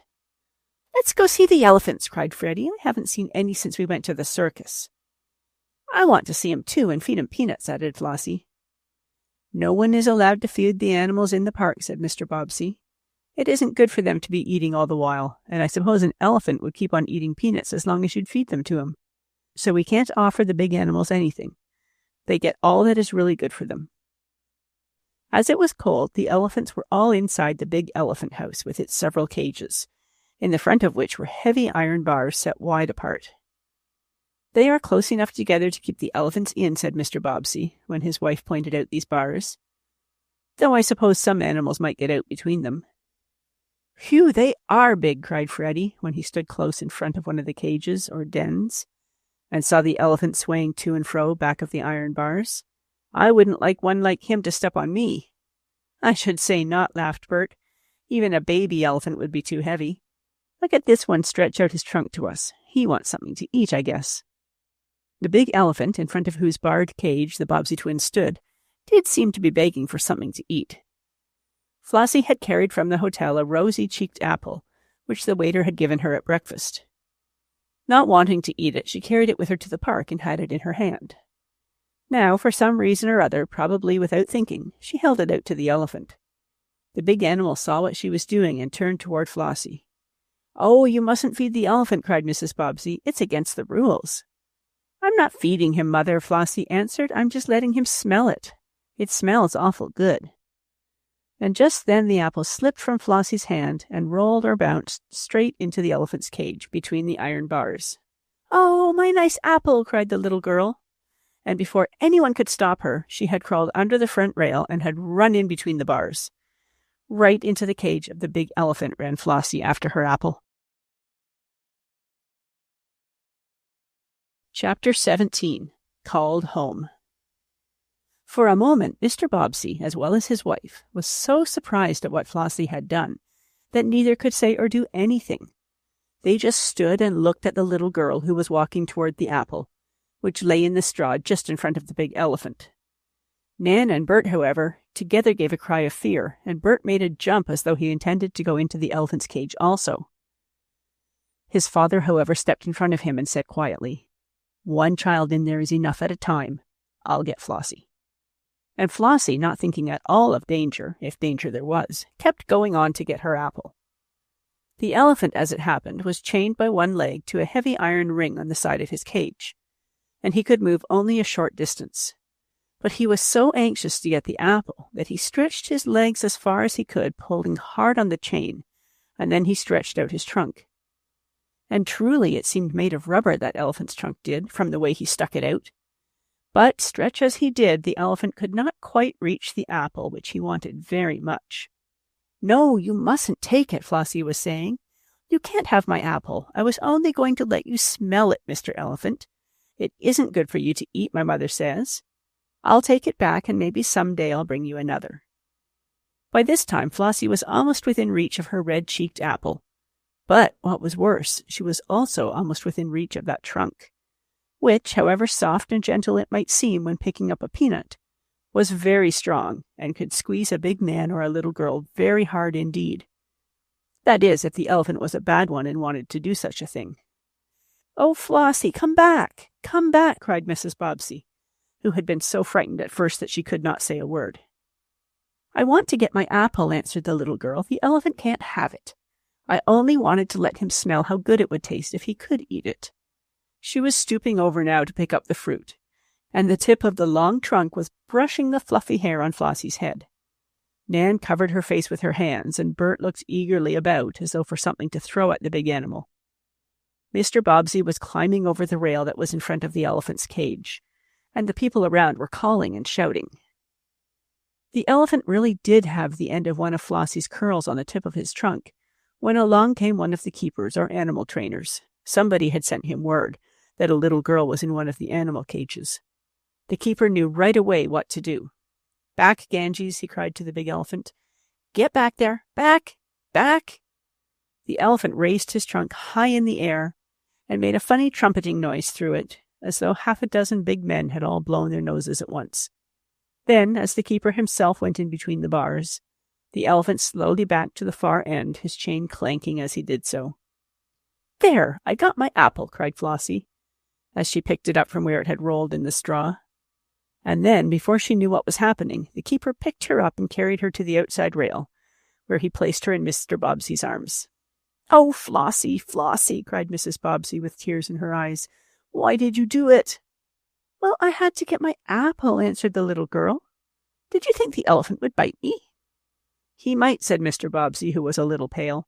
"You must never do such a thing again, Flossie, no matter how many apples roll into elephants' cages." "Oh, Ganges wouldn't have hurt her," said the keeper. "At least I don't believe he would." though he might have pinched her with his trunk if he had gotten the apple and she had tried to take it away from him. He's a very gentle elephant, and in the summer many children ride on his back about the park. "Oh, could I have a ride on his back?" asked Freddie, who had been anxiously watching to see what happened to Flossie. "Not now, little man," answered the keeper. "It is too cold for the elephants to go out of doors now. If you're here in the summer, you and your sister may have lots of rides." "Then I'm coming in the summer," cried Freddie. "Oh, I don't believe I'd ever let you go near an elephant," said Mrs. Bobbsey. "I was so frightened when I saw Flossie." "There really wasn't any danger," said the keeper again. "Here, I'll show you how gentle Ganges is." The man went in the cage, and the elephant, whose name was Ganges, seemed very glad to see his keeper. When the man called out an order, the elephant lowered his trunk, made a sort of loop at one end, and when the keeper stepped in this, the elephant raised him high in the air. "I have taught him 2 or 3 tricks," said the man, coming back to the railing, outside of which stood the Bobbsey twins, their father and mother, and a crowd of others who had heard what had happened. "He is a good elephant." "Couldn't he have my apple?" asked Flossie. "I'm not so very hungry for it. And if I want one, Daddy will get me another. Won't you, Daddy?" she asked, kissing her father, who was still holding her. "I will if you promise never to go inside an elephant's cage again," he answered. "Oh, I never will," said Flossie. "Here, you give him the apple," she said, holding it out to the keeper. "I guess he wants it." "Oh, he wants it all right," laughed the man. "And though it is not exactly according to the rules, I guess it will be all right this time. Here you are, Ganges," he called. "Catch!" The big elephant raised his trunk, making a sort of curling twist in it, and when the keeper threw the apple, Ganges caught it as well as a baseball player could have done. The next moment, Flossie's apple was thrust into the elephant's mouth, and as he chewed it, his little eyes seemed to twinkle in delight. "He likes an apple just as much as I do," said Freddie. "Elephants is queer." "Don't try to go in there to feed this one peanuts," said Bert, fearing the little boy might try to do as his sister had done. Generally, Flossie and Freddie wanted to do the same things. "No, I won't go in," said Freddie. Having swallowed the apple, the elephant held out his trunk toward the Bobbseys again. He was asking for more, as plainly as though he had spoken. "No more," called the keeper. And this the elephant seemed to understand, for he lowered his trunk and backed into his corner, throwing hay dust over his back as he did in the summer to keep the flies from tickling him. "Well, I guess we've seen enough of elephants for one day," said Mrs. Bobbsey. "I thought I should faint when I saw Flossie go into that cage. I wish I could get a cup of tea." "We'll go have lunch," said Mr. Bobbsey. "It's about noon, I think."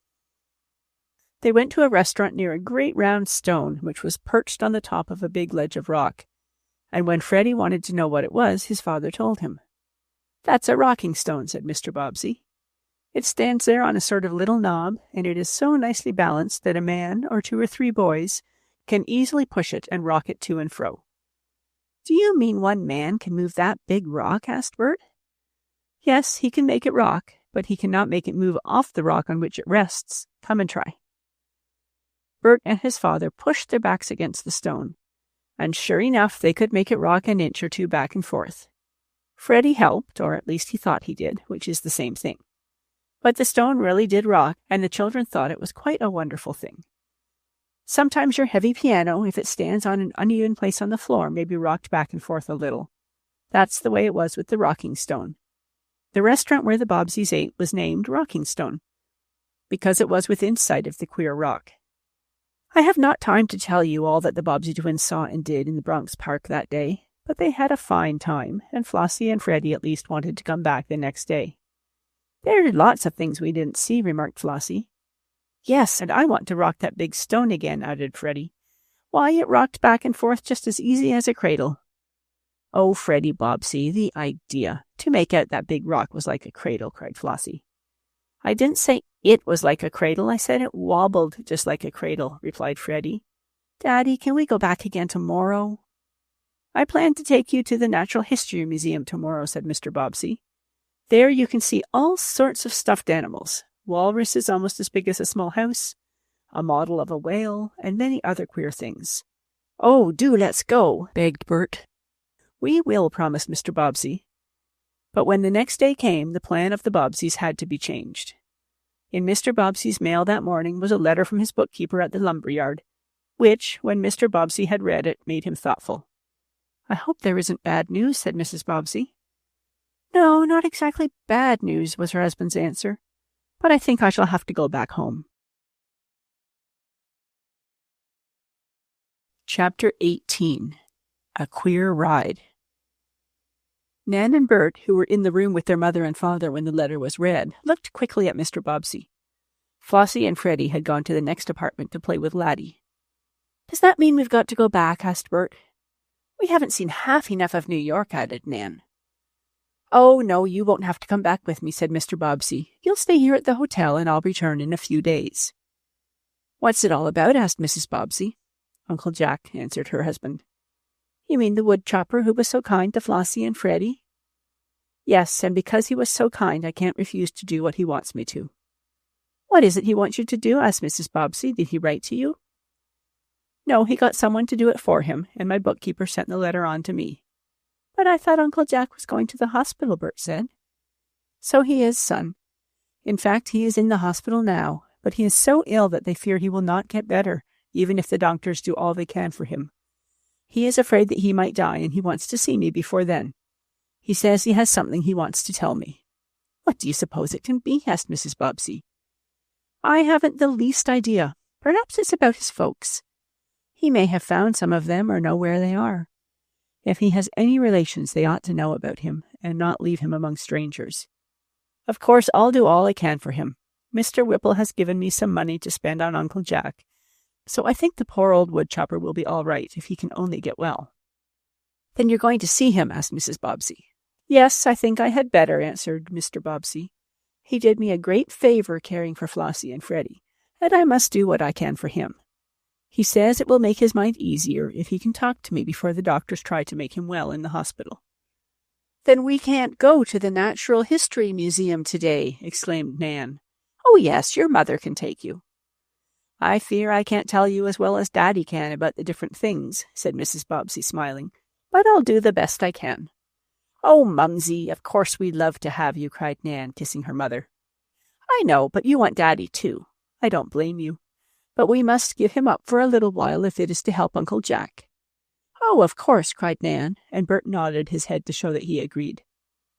"I'll just about have time to catch a train for Lakeport," said Mr. Bobbsey, looking at his watch. "Where are Flossie and Freddie? I want to say goodbye to them." "They are playing with Laddie," said Mrs. Bobbsey. "I'll get them." The two younger Bobbsey twins felt sorry that their father had to go away, but they were told he would soon be back again. But as Flossie and Freddie were having such fun playing with Laddie, they did not really think much about Mr. Bobbsey going away, except for 5 minutes or so. "Give our love to Uncle Jack," said Freddie, as he kissed his father and started back for the Whipple rooms, where he and Laddie were building a bridge of books for the toy train of cars to cross a river, which was made of a piece of broken looking-glass. "And here's an extra kiss I'll give you for him," said Flossie as she hugged her father in bidding him goodbye. "I love Uncle Jack." So Mr. Bobbsey went back to Lakeport, and Mrs. Bobbsey got ready to take Nan and Bert to the Natural History Museum. At first it had been planned to take Flossie and Freddie, but, as they said, they did not much care about stuffed animals, and as they were having such fun with Laddie, Mrs. Whipple told Mrs. Bobbsey she would look after the smaller twins and give them their lunch. "Then I'll leave them with you," said the mother of Flossie and Freddie. "I hope they will be no trouble." "I'm sure they'll be all right," said Laddie's aunt. "Don't worry about them." So Flossie, Freddie, and Laddie built a bridge of books, and on it safely ran the toy locomotive and cars over the river of shiny-looking glass. When they grew tired of this game, they played automobile. To do that, Laddie had to turn an old rocker upside down and stick on one leg a broken drum he had left from his Christmas toys. The drum was the steering wheel, and it made enough noise when pounded on with a stick to pretend it was an automobile horn. Flossie and Freddie rode in the back part of the overturned chair, and Laddie sat in front of them and made believe he was a chauffeur of a taxicab running around the streets of New York.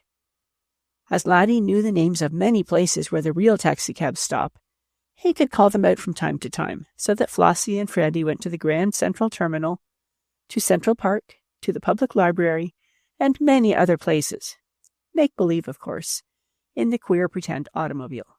"Oh, I'm going to stop off at the public library," called out Flossie while the play was going on. "What are you going to stop off at the public library for?" asked Freddie. "I'm going to get a great big picture book," returned the little girl. "'Bout Cinderella?" questioned her brother. No, I'm going to get a picture book with all kinds of stories in it. We can't stop now, yelled Laddie. We're 3 blocks past the library already. Well, then I won't bother, answered Flossie. After that they played Steamboat, a tin horn being the whistle, which was tooted every time the boat stopped or started. This game was great fun, and the children played it for some time until down in the street Laddie heard the tooting of fire engines and the clanging of bells. Oh, there's another fire, he cried. Let's go down to see it.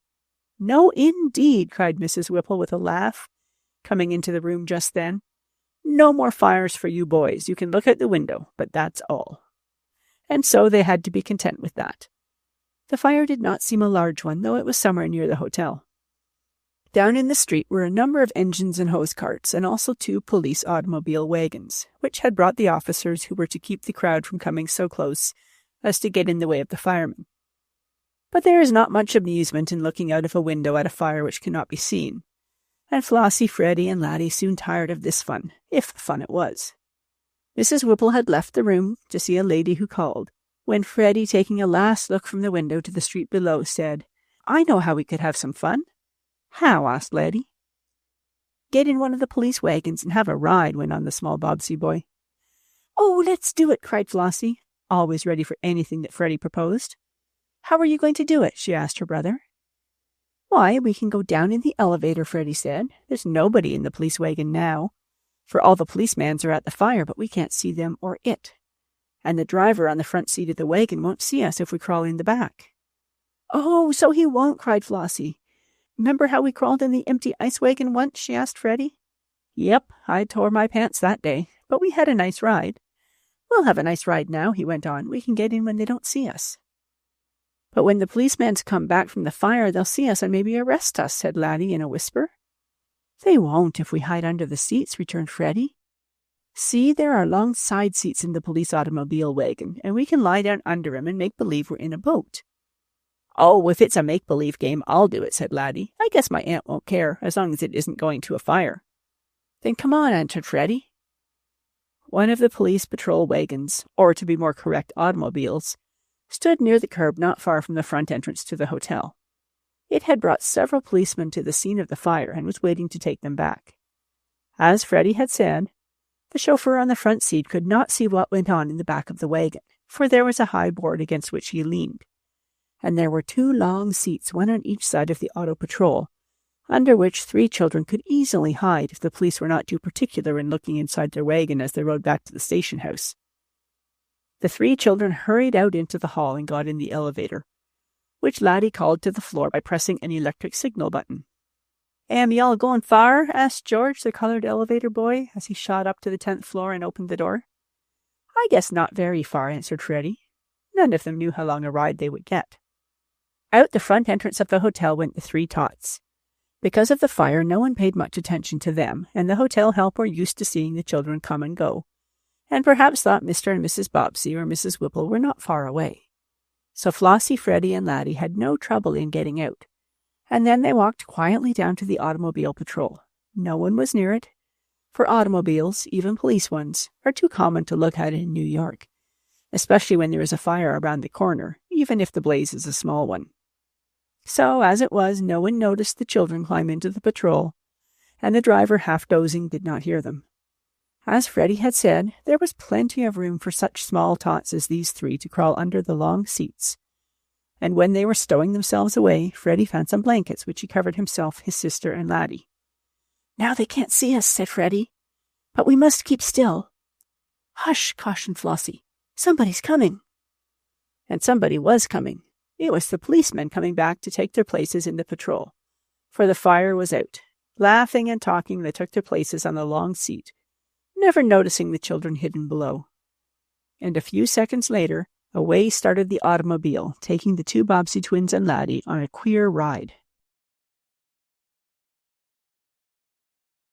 Chapter 19. The Goat. Everything would have been all right if Flossie had not sneezed.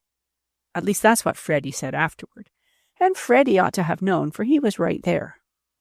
Laddie Dickerson did not say it was Flossie's fault, but then it is only brothers who say such things about their sisters, and Freddie did not really intend to make Flossie feel bad. But we might have had a bigger ride if you hadn't sneezed, said Freddie after it was all over. Well, I couldn't help it, was what Flossie said. And I guess you'd have sneezed too, if that fuzzy blanket kept tickling your nose. So there. It was in the police patrol automobile that Flossie sneezed. With Freddie and Laddie she was having a ride, you remember, the 3 children having hidden themselves under the seats wrapped up in blankets, when the machine stood in front of the hotel while the policemen were at the fire. For a time the 2 small Bobbsey twins and Laddie rode along in silence, the policemen not knowing the children were at their very feet.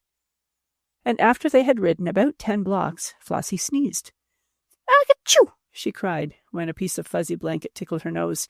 "Achoo!" "Hello, what's that?" asked one of the policemen in the automobile. "Sounded like a sneeze," said another. "Sure it was a sneeze," came from a third. "Maybe it was Mike the chauffeur," suggested the first officer. "It didn't sound like him," ventured a policeman, close to where the driver sat behind his wooden backrest. "I say, Mike," called the policeman, "did you sneeze?" "Nope, haven't time for sneezes now," answered the chauffeur. "Then it was back here in this automobile," went on the first policeman, who was quite fat. "Maybe it was a cat," suggested one. "Or a dog," added another. Just then Freddie laughed.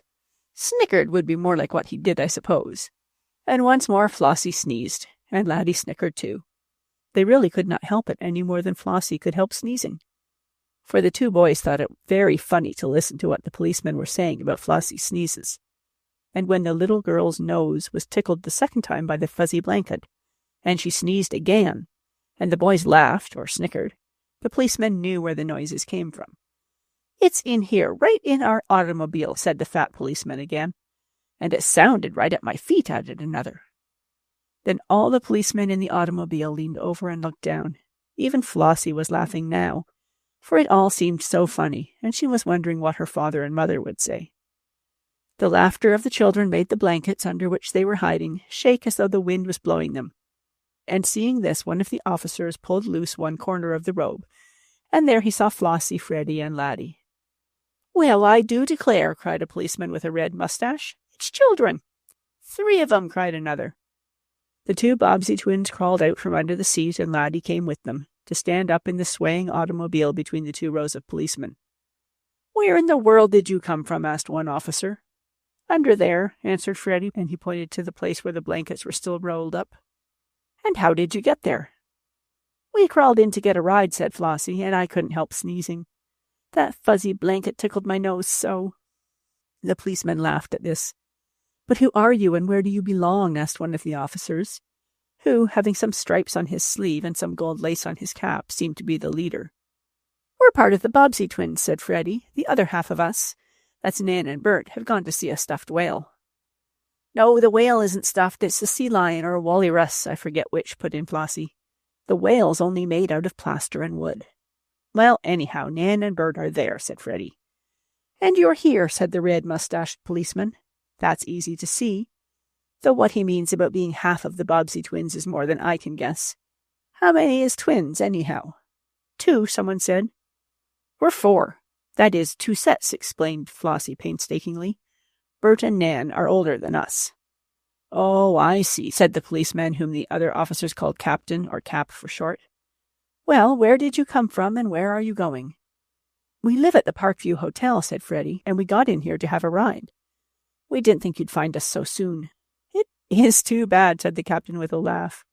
"And I'm afraid I can't give you a ride any farther than to the station house. I suppose you know who you are and where you live," he went on with a smile. "But as we have to do things by rule in the police department, I'll have to make sure. So I'll take you to my office and telephone to the hotel. If I find you belong there, I'll take you back." "Then we'll have another ride," said Flossie. "That will be nice, won't it, Freddie?" "I guess so. Only I'd like to sit out in front with the driver as long as you sneezed and told him we were here." "I didn't sneeze any more than you giggled," cried Flossie. "And anyhow, I couldn't help it. That fuzzy blanket—" "Of course that was it," laughed the captain. "Never mind, no harm has been done, and you shall have a ride back home.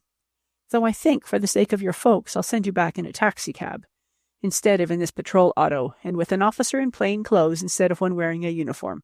It will look better at the hotel," he explained to his men. "Sure," was their answer.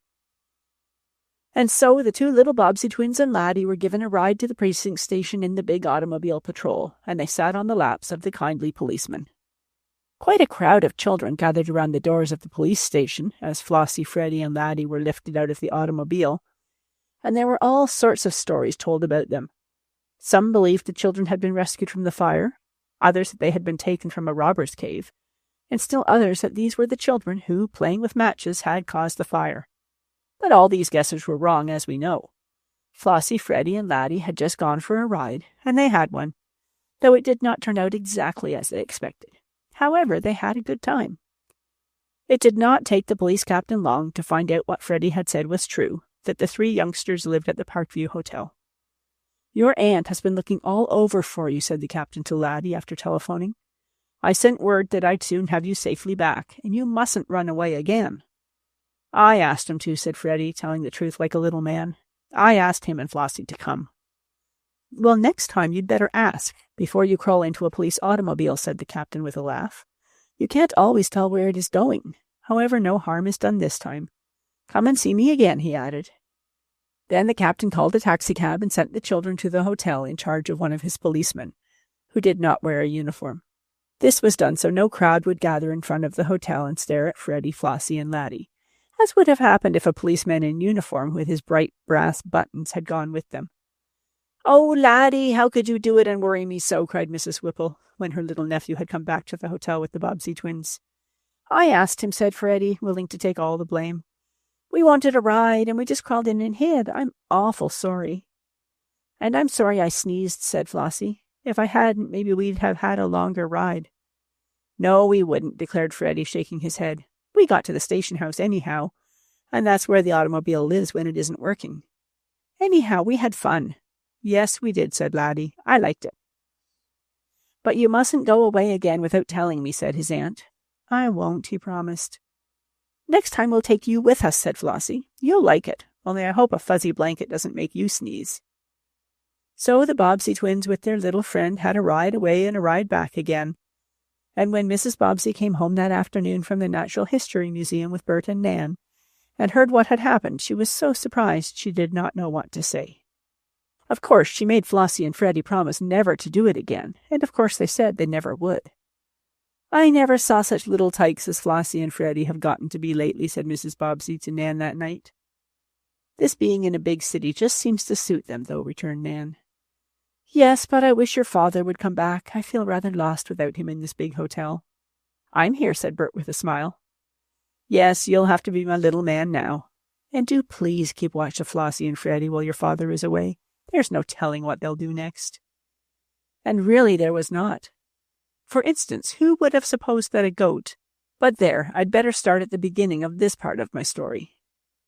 It was a few days after the ride in the automobile that Mrs. Bobbsey received word that a friend whom she had known when they were both small children was living in New York. This lady asked Mrs. Bobbsey to call and see her.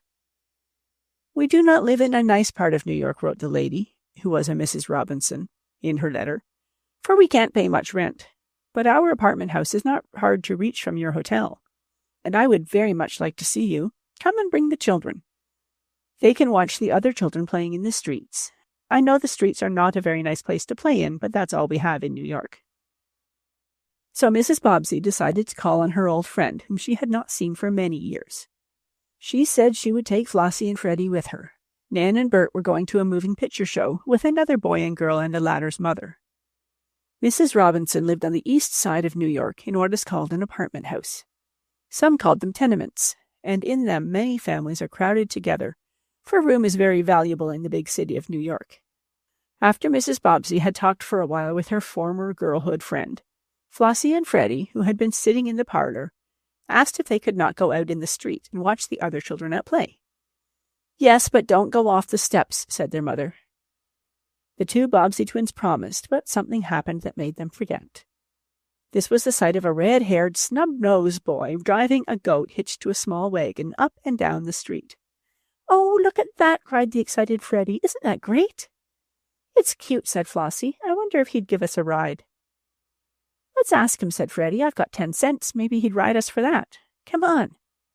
And so, forgetting all about their promise not to go off the steps of the apartment house where their mother's friend lived, The two small Bobbsey twins hurried down to look at the goat.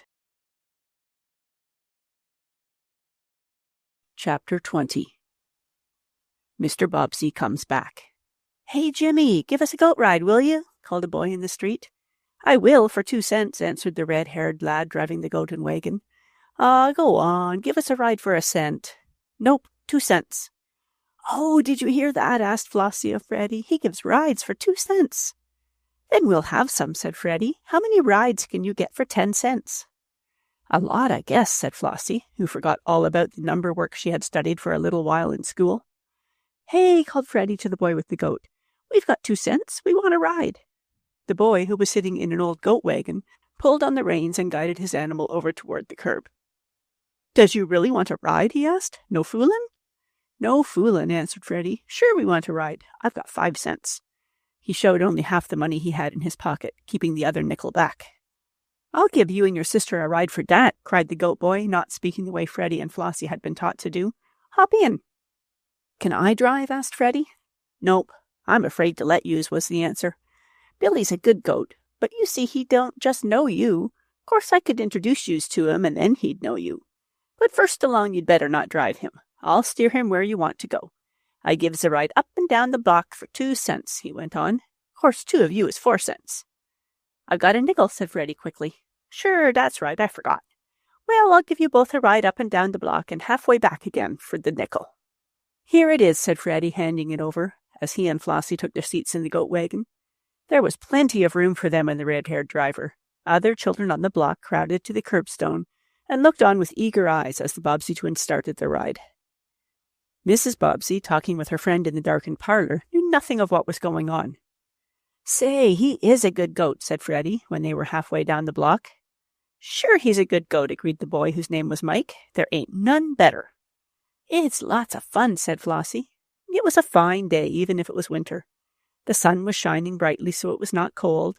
What snow there was in New York before the Bobbseys came on their visit had either melted or been cleaned off the streets, so one would hardly know there had been a storm. "I wish we had a goat," said Freddie when the ride was almost over.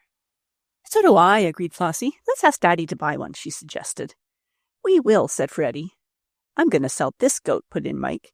"You are? Why?" cried the Bobbsey twins. "'Cause I'm going to work. You see, I won't have time to look after him.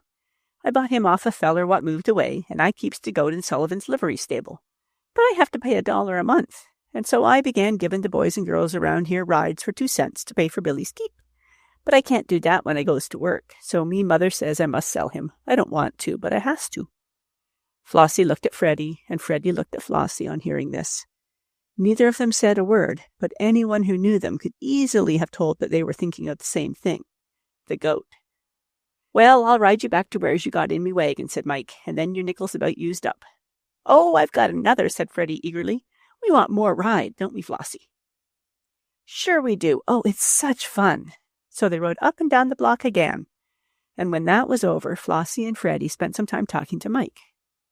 By this time, Mrs. Bobbsey had ended her visit and had come out to look for her children. "I thought I told you not to go off the steps," she said. They were down the street looking at the goat. "Well, we didn't mean to," admitted Freddie, "but we did so much want a goat ride." "And we had 10 cents worth," laughed Flossie. Mrs. Bobbsey smiled. It was very hard to be cross with these small twins. They never meant to do wrong. And I suppose taking a ride up and down the block was not so very bad. "Goodbye," called Freddie to Mike, the goat boy, as Mrs. Bobbsey led her children away. "Goodbye," added Flossie, waving her hand. "Goodbye," echoed Mike.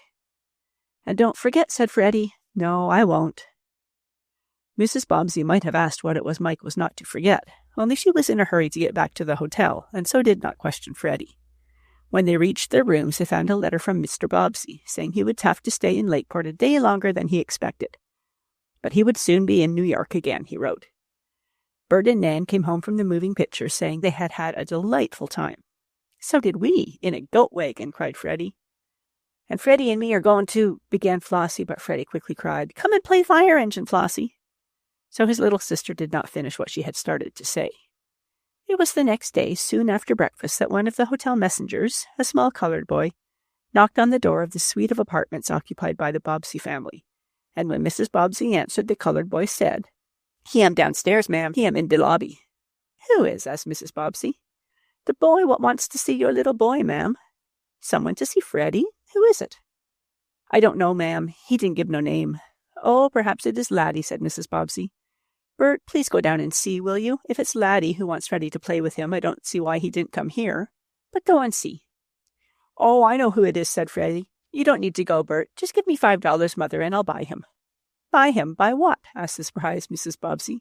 What in the world are you talking about, Freddie? Mike, the goat boy. He's brought Billy here, I guess, and Flossie and I are going to buy him. Can't we please? What? Buy a goat when we're stopping at this hotel, cried his mother. Bert, do go and see what mischief those children have gotten into now. A goat. Oh, dear. I'll go with him, 'cause Mike don't know Bert, offered Freddie. And I want to come, said Flossie. I want to see our goat. Your goat, cried Nan. Yes, we're going to buy him. Mike brought him to sell to us. And that is what had happened. When Mrs. Bobbsey followed Bert and Freddie down to the hotel lobby, leaving Nan to look after Flossie in the rooms, this is what she saw. Out at the side entrance to the hotel was the goat and the rickety express wagon, in charge of a red-haired, snub-nosed boy, Mike's small brother.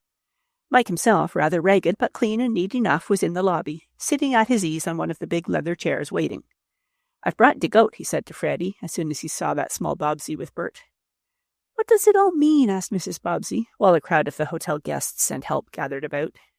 Why, your little boy, ma'am, what I rode in me goat wagon up and down our block, said you'd buy Billy when I was ready to sell him.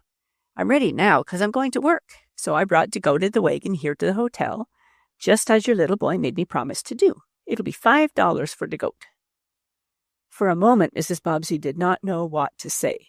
Then she turned to Freddie and asked, Did you really tell him you'd buy his goat, Freddie? I said you'd buy it for Flossie and me. Won't you? We can have such fun with it. A goat in a New York hotel, cried Bert, laughing. Oh, dear. Hush, Bert, said his mother. Freddie did not know any better. Of course we can't keep it, she said to Mike.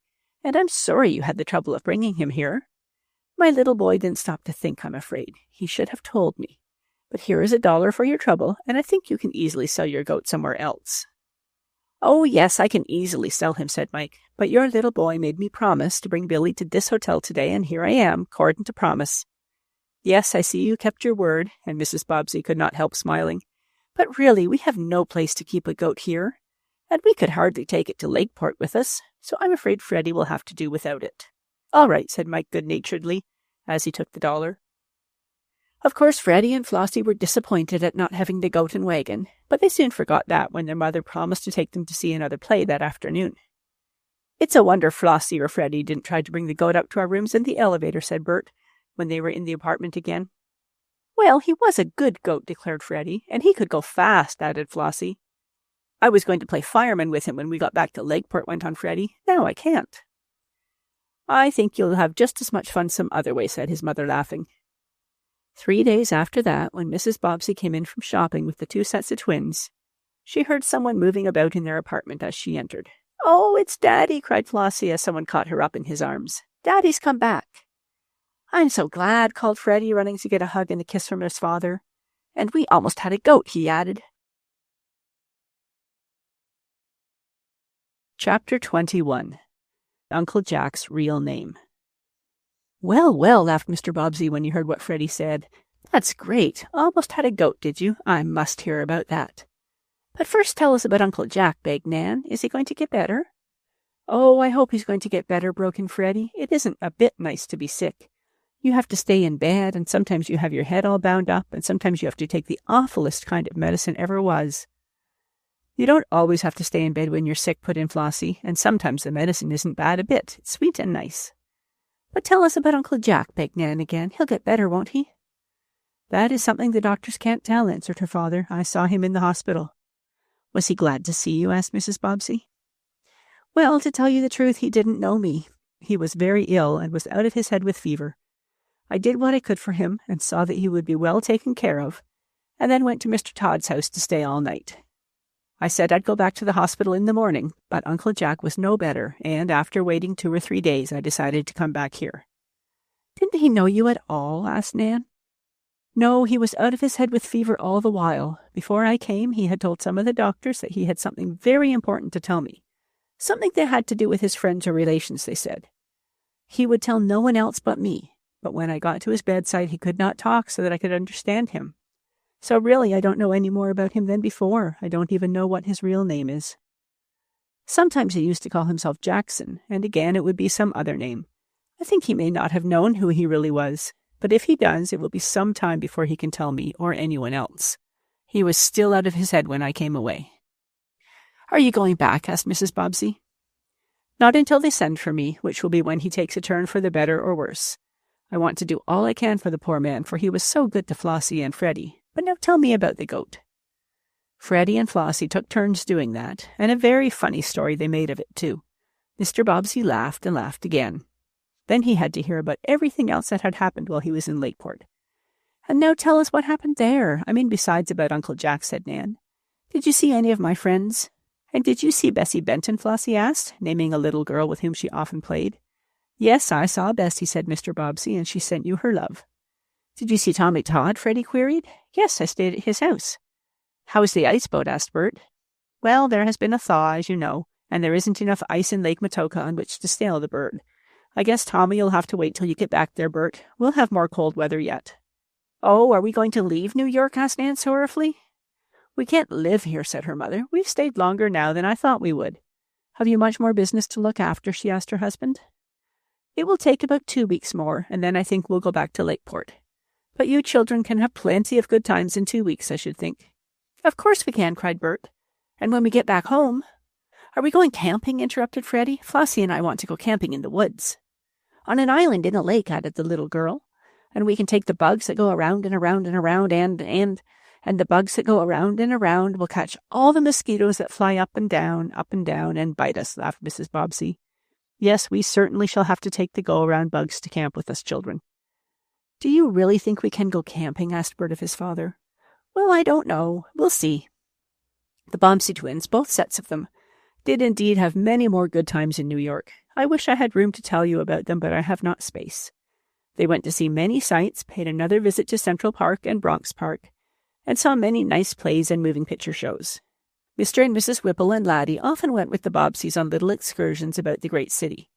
Laddie and the children became better friends than before, and Mrs. Whipple said her little nephew had never had such good times in all his life.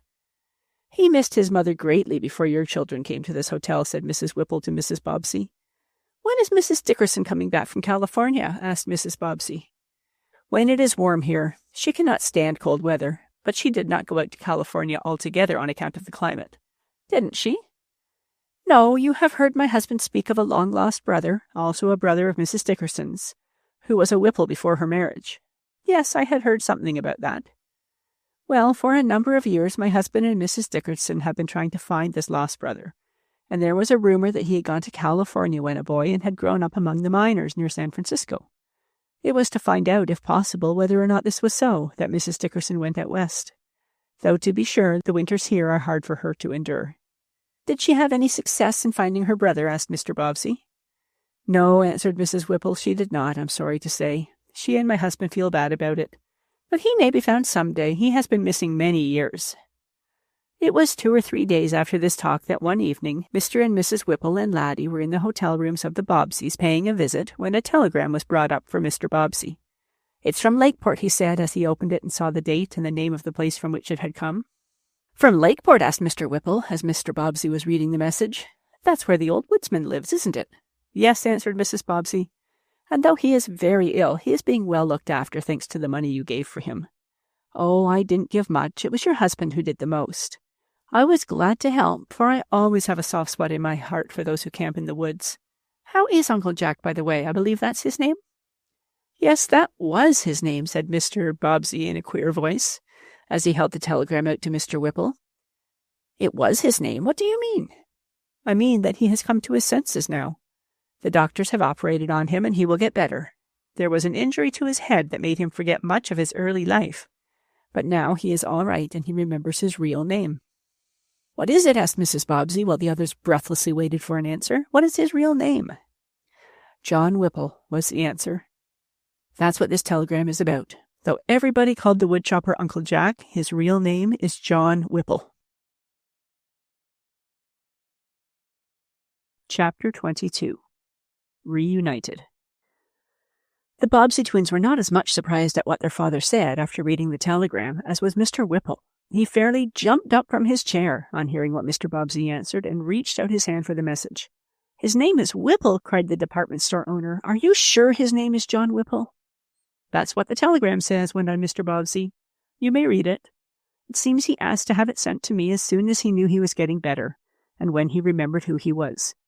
He says he remembers he had a brother and a sister." Mr. Whipple seemed very much excited. Even Flossie and Freddie, young as they were, could tell that. He took the telegram from Mr. Bobbsey, but he did not read it. Instead, he looked at the children's father and asked, "Do you know this old woodchopper very well?" "I have seen him a number of times," said Mr. Bobbsey, "and he often comes to my house with loads of wood. The children know him, too. I have told you how he helped Freddie and Flossie out of the snowbank and took them to his cabin." "What sort of looking man is he?" the store owner questioned eagerly.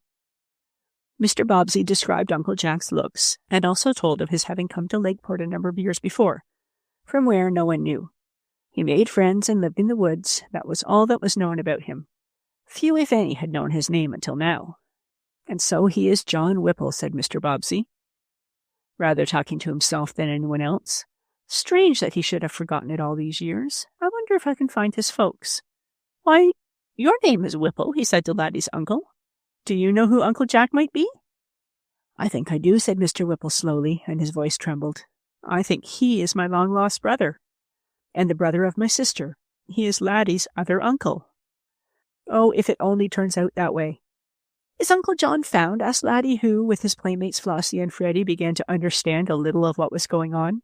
"Is Uncle John found?" "We hope so, my dear," said his aunt gently. "How can we make sure?" she asked her husband. "There is only one way," he said. "You mean to go to Lakeport?"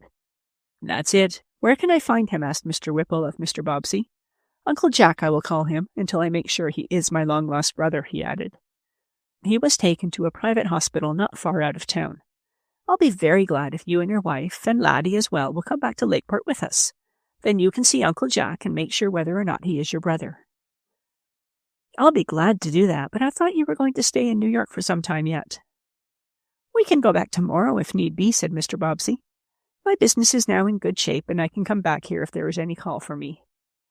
"Oh, let's all go back to Lakeport," cried Freddie. "Maybe then we can have a goat, Flossie." "Oh, may we, Mother?" the little girl demanded.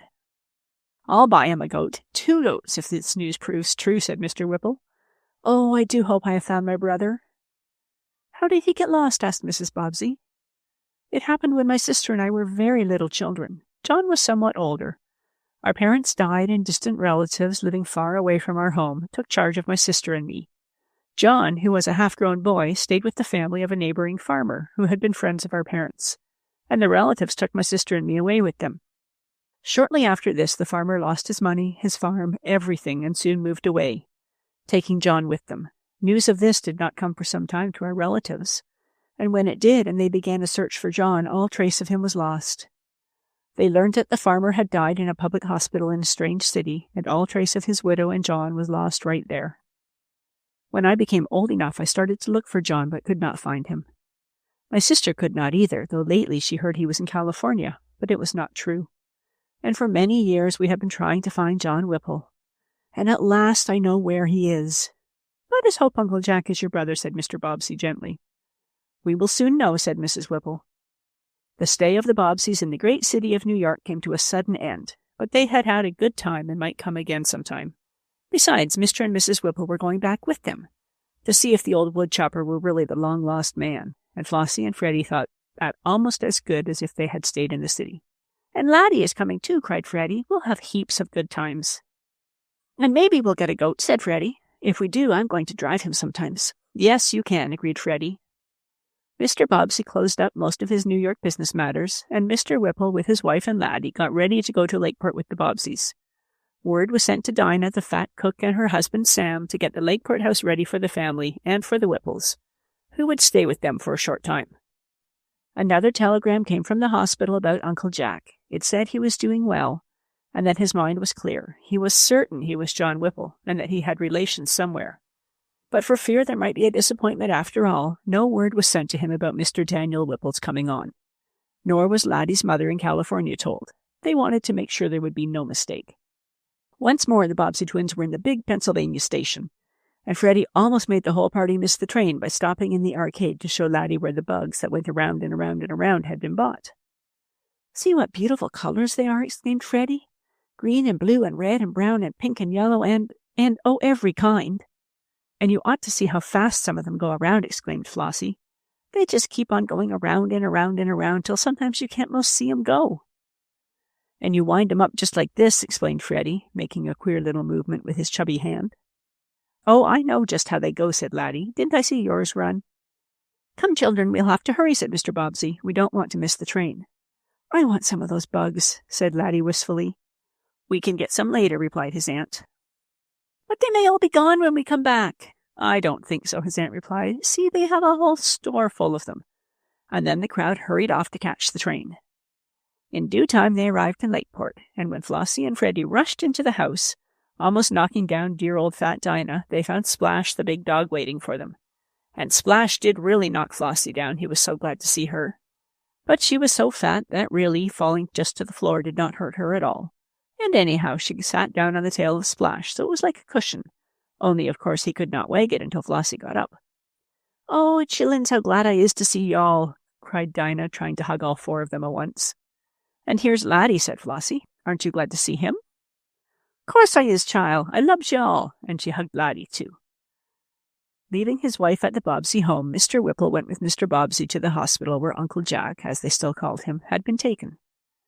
The old woodchopper was much better, though still weak and ill. One of the doctors had told him someone was coming to see him, and had said it might prove to be someone who knew about his brother and sister. Poor Uncle Jack's eyes filled with tears. "Oh, I only hope it is true," he said. Mr. Whipple walked softly into the hotel room. After a short talk with the old woodchopper, Mr. Daniel Whipple cried, "It is true! I am your brother. Oh, John, I have found you at last." There was no doubt of it. After further talking it over between them, Mr. Daniel Whipple and Mr. John Whipple made sure they were brothers. And when Uncle Jack, as many still kept on calling him, got better, everyone could see he and Mr. Whipple, the department store owner, looked very much alike, except that the woodchopper was older. But I must not call him a woodchopper, for he was that no longer. "You are coming to live with me," said his brother Dan. "I have enough to look after you. No more hard work for you." "I am very happy," said Uncle Jack. "Bless the dear children. They helped you to find me as much as anyone did." "Yes," said Uncle Dan, as the Bobbsey twins called Laddie's uncle. "If Flossie and Freddie hadn't fallen off the ice boat, I might still be looking for you, John." And so, as you have read, everything came out all right. Uncle Jack, in a few weeks, was able to leave the hospital quite well again, though he was very weak and he was old. He grew stronger in time, but of course no younger, though he lived for a number of happy years with his brother. Laddie stayed in Lakeport over 2 weeks, and he had many good times with the Bobbsey twins. His mother, as soon as the weather became warm, came on from California, and said she had never seen Laddie play with 2 children he liked more than he did Flossie and Freddie. Bert and Tommy Todd sailed the ice boat, and it did not upset again, though once it came very near it. Flossie and Freddie were given the cart and goat they so much wanted, but I shall have no room here to tell about the fun they had with them. "Well, it certainly was a dandy winter," remarked Bert one day when the air felt like spring. The Whipples, taking Uncle Jack with them, had gone back to New York, and the Bobbseys were alone. "It will soon be summer," said Nan. "I wonder what we shall do then. Where are we going to spend our vacation, Mother?" "Oh, I think Daddy has some nice place picked out." "Let's try to guess," said Nan to Bert. But they did not easily do that, and as I do not want to keep you guessing, I will say that the children did have a fine time that summer. Where they went and what they did while there, you may find out by reading the next book of this series, to be called The Bobbsey Twins on Blueberry Island. There they went camping, but I will let you read it for yourselves. "Freddie, oh, Freddie," called Flossie, coming into the house one day about a month after they had come back from New York. "Where are you, Freddie?" "I'm out in the kitchen getting some bread and jam," he answered. "What do you want?" "Lucy Turner is with me," went on Flossie. "She says we haven't got any bugs that go around and around and around, and I want to show her." "We have got 'em, haven't we, Freddie?" "Course we have. I've got one now going around and around and around my plate that had bread and jam on it. But there isn't any on it now because I ate it all up." "Oh, come on and we'll get some too," cried Flossie. And she and her little girl playmate were soon having fun with Freddie. And there we will take leave of them. End of The Bobbsey Twins in a Great City by Laura Lee Hope.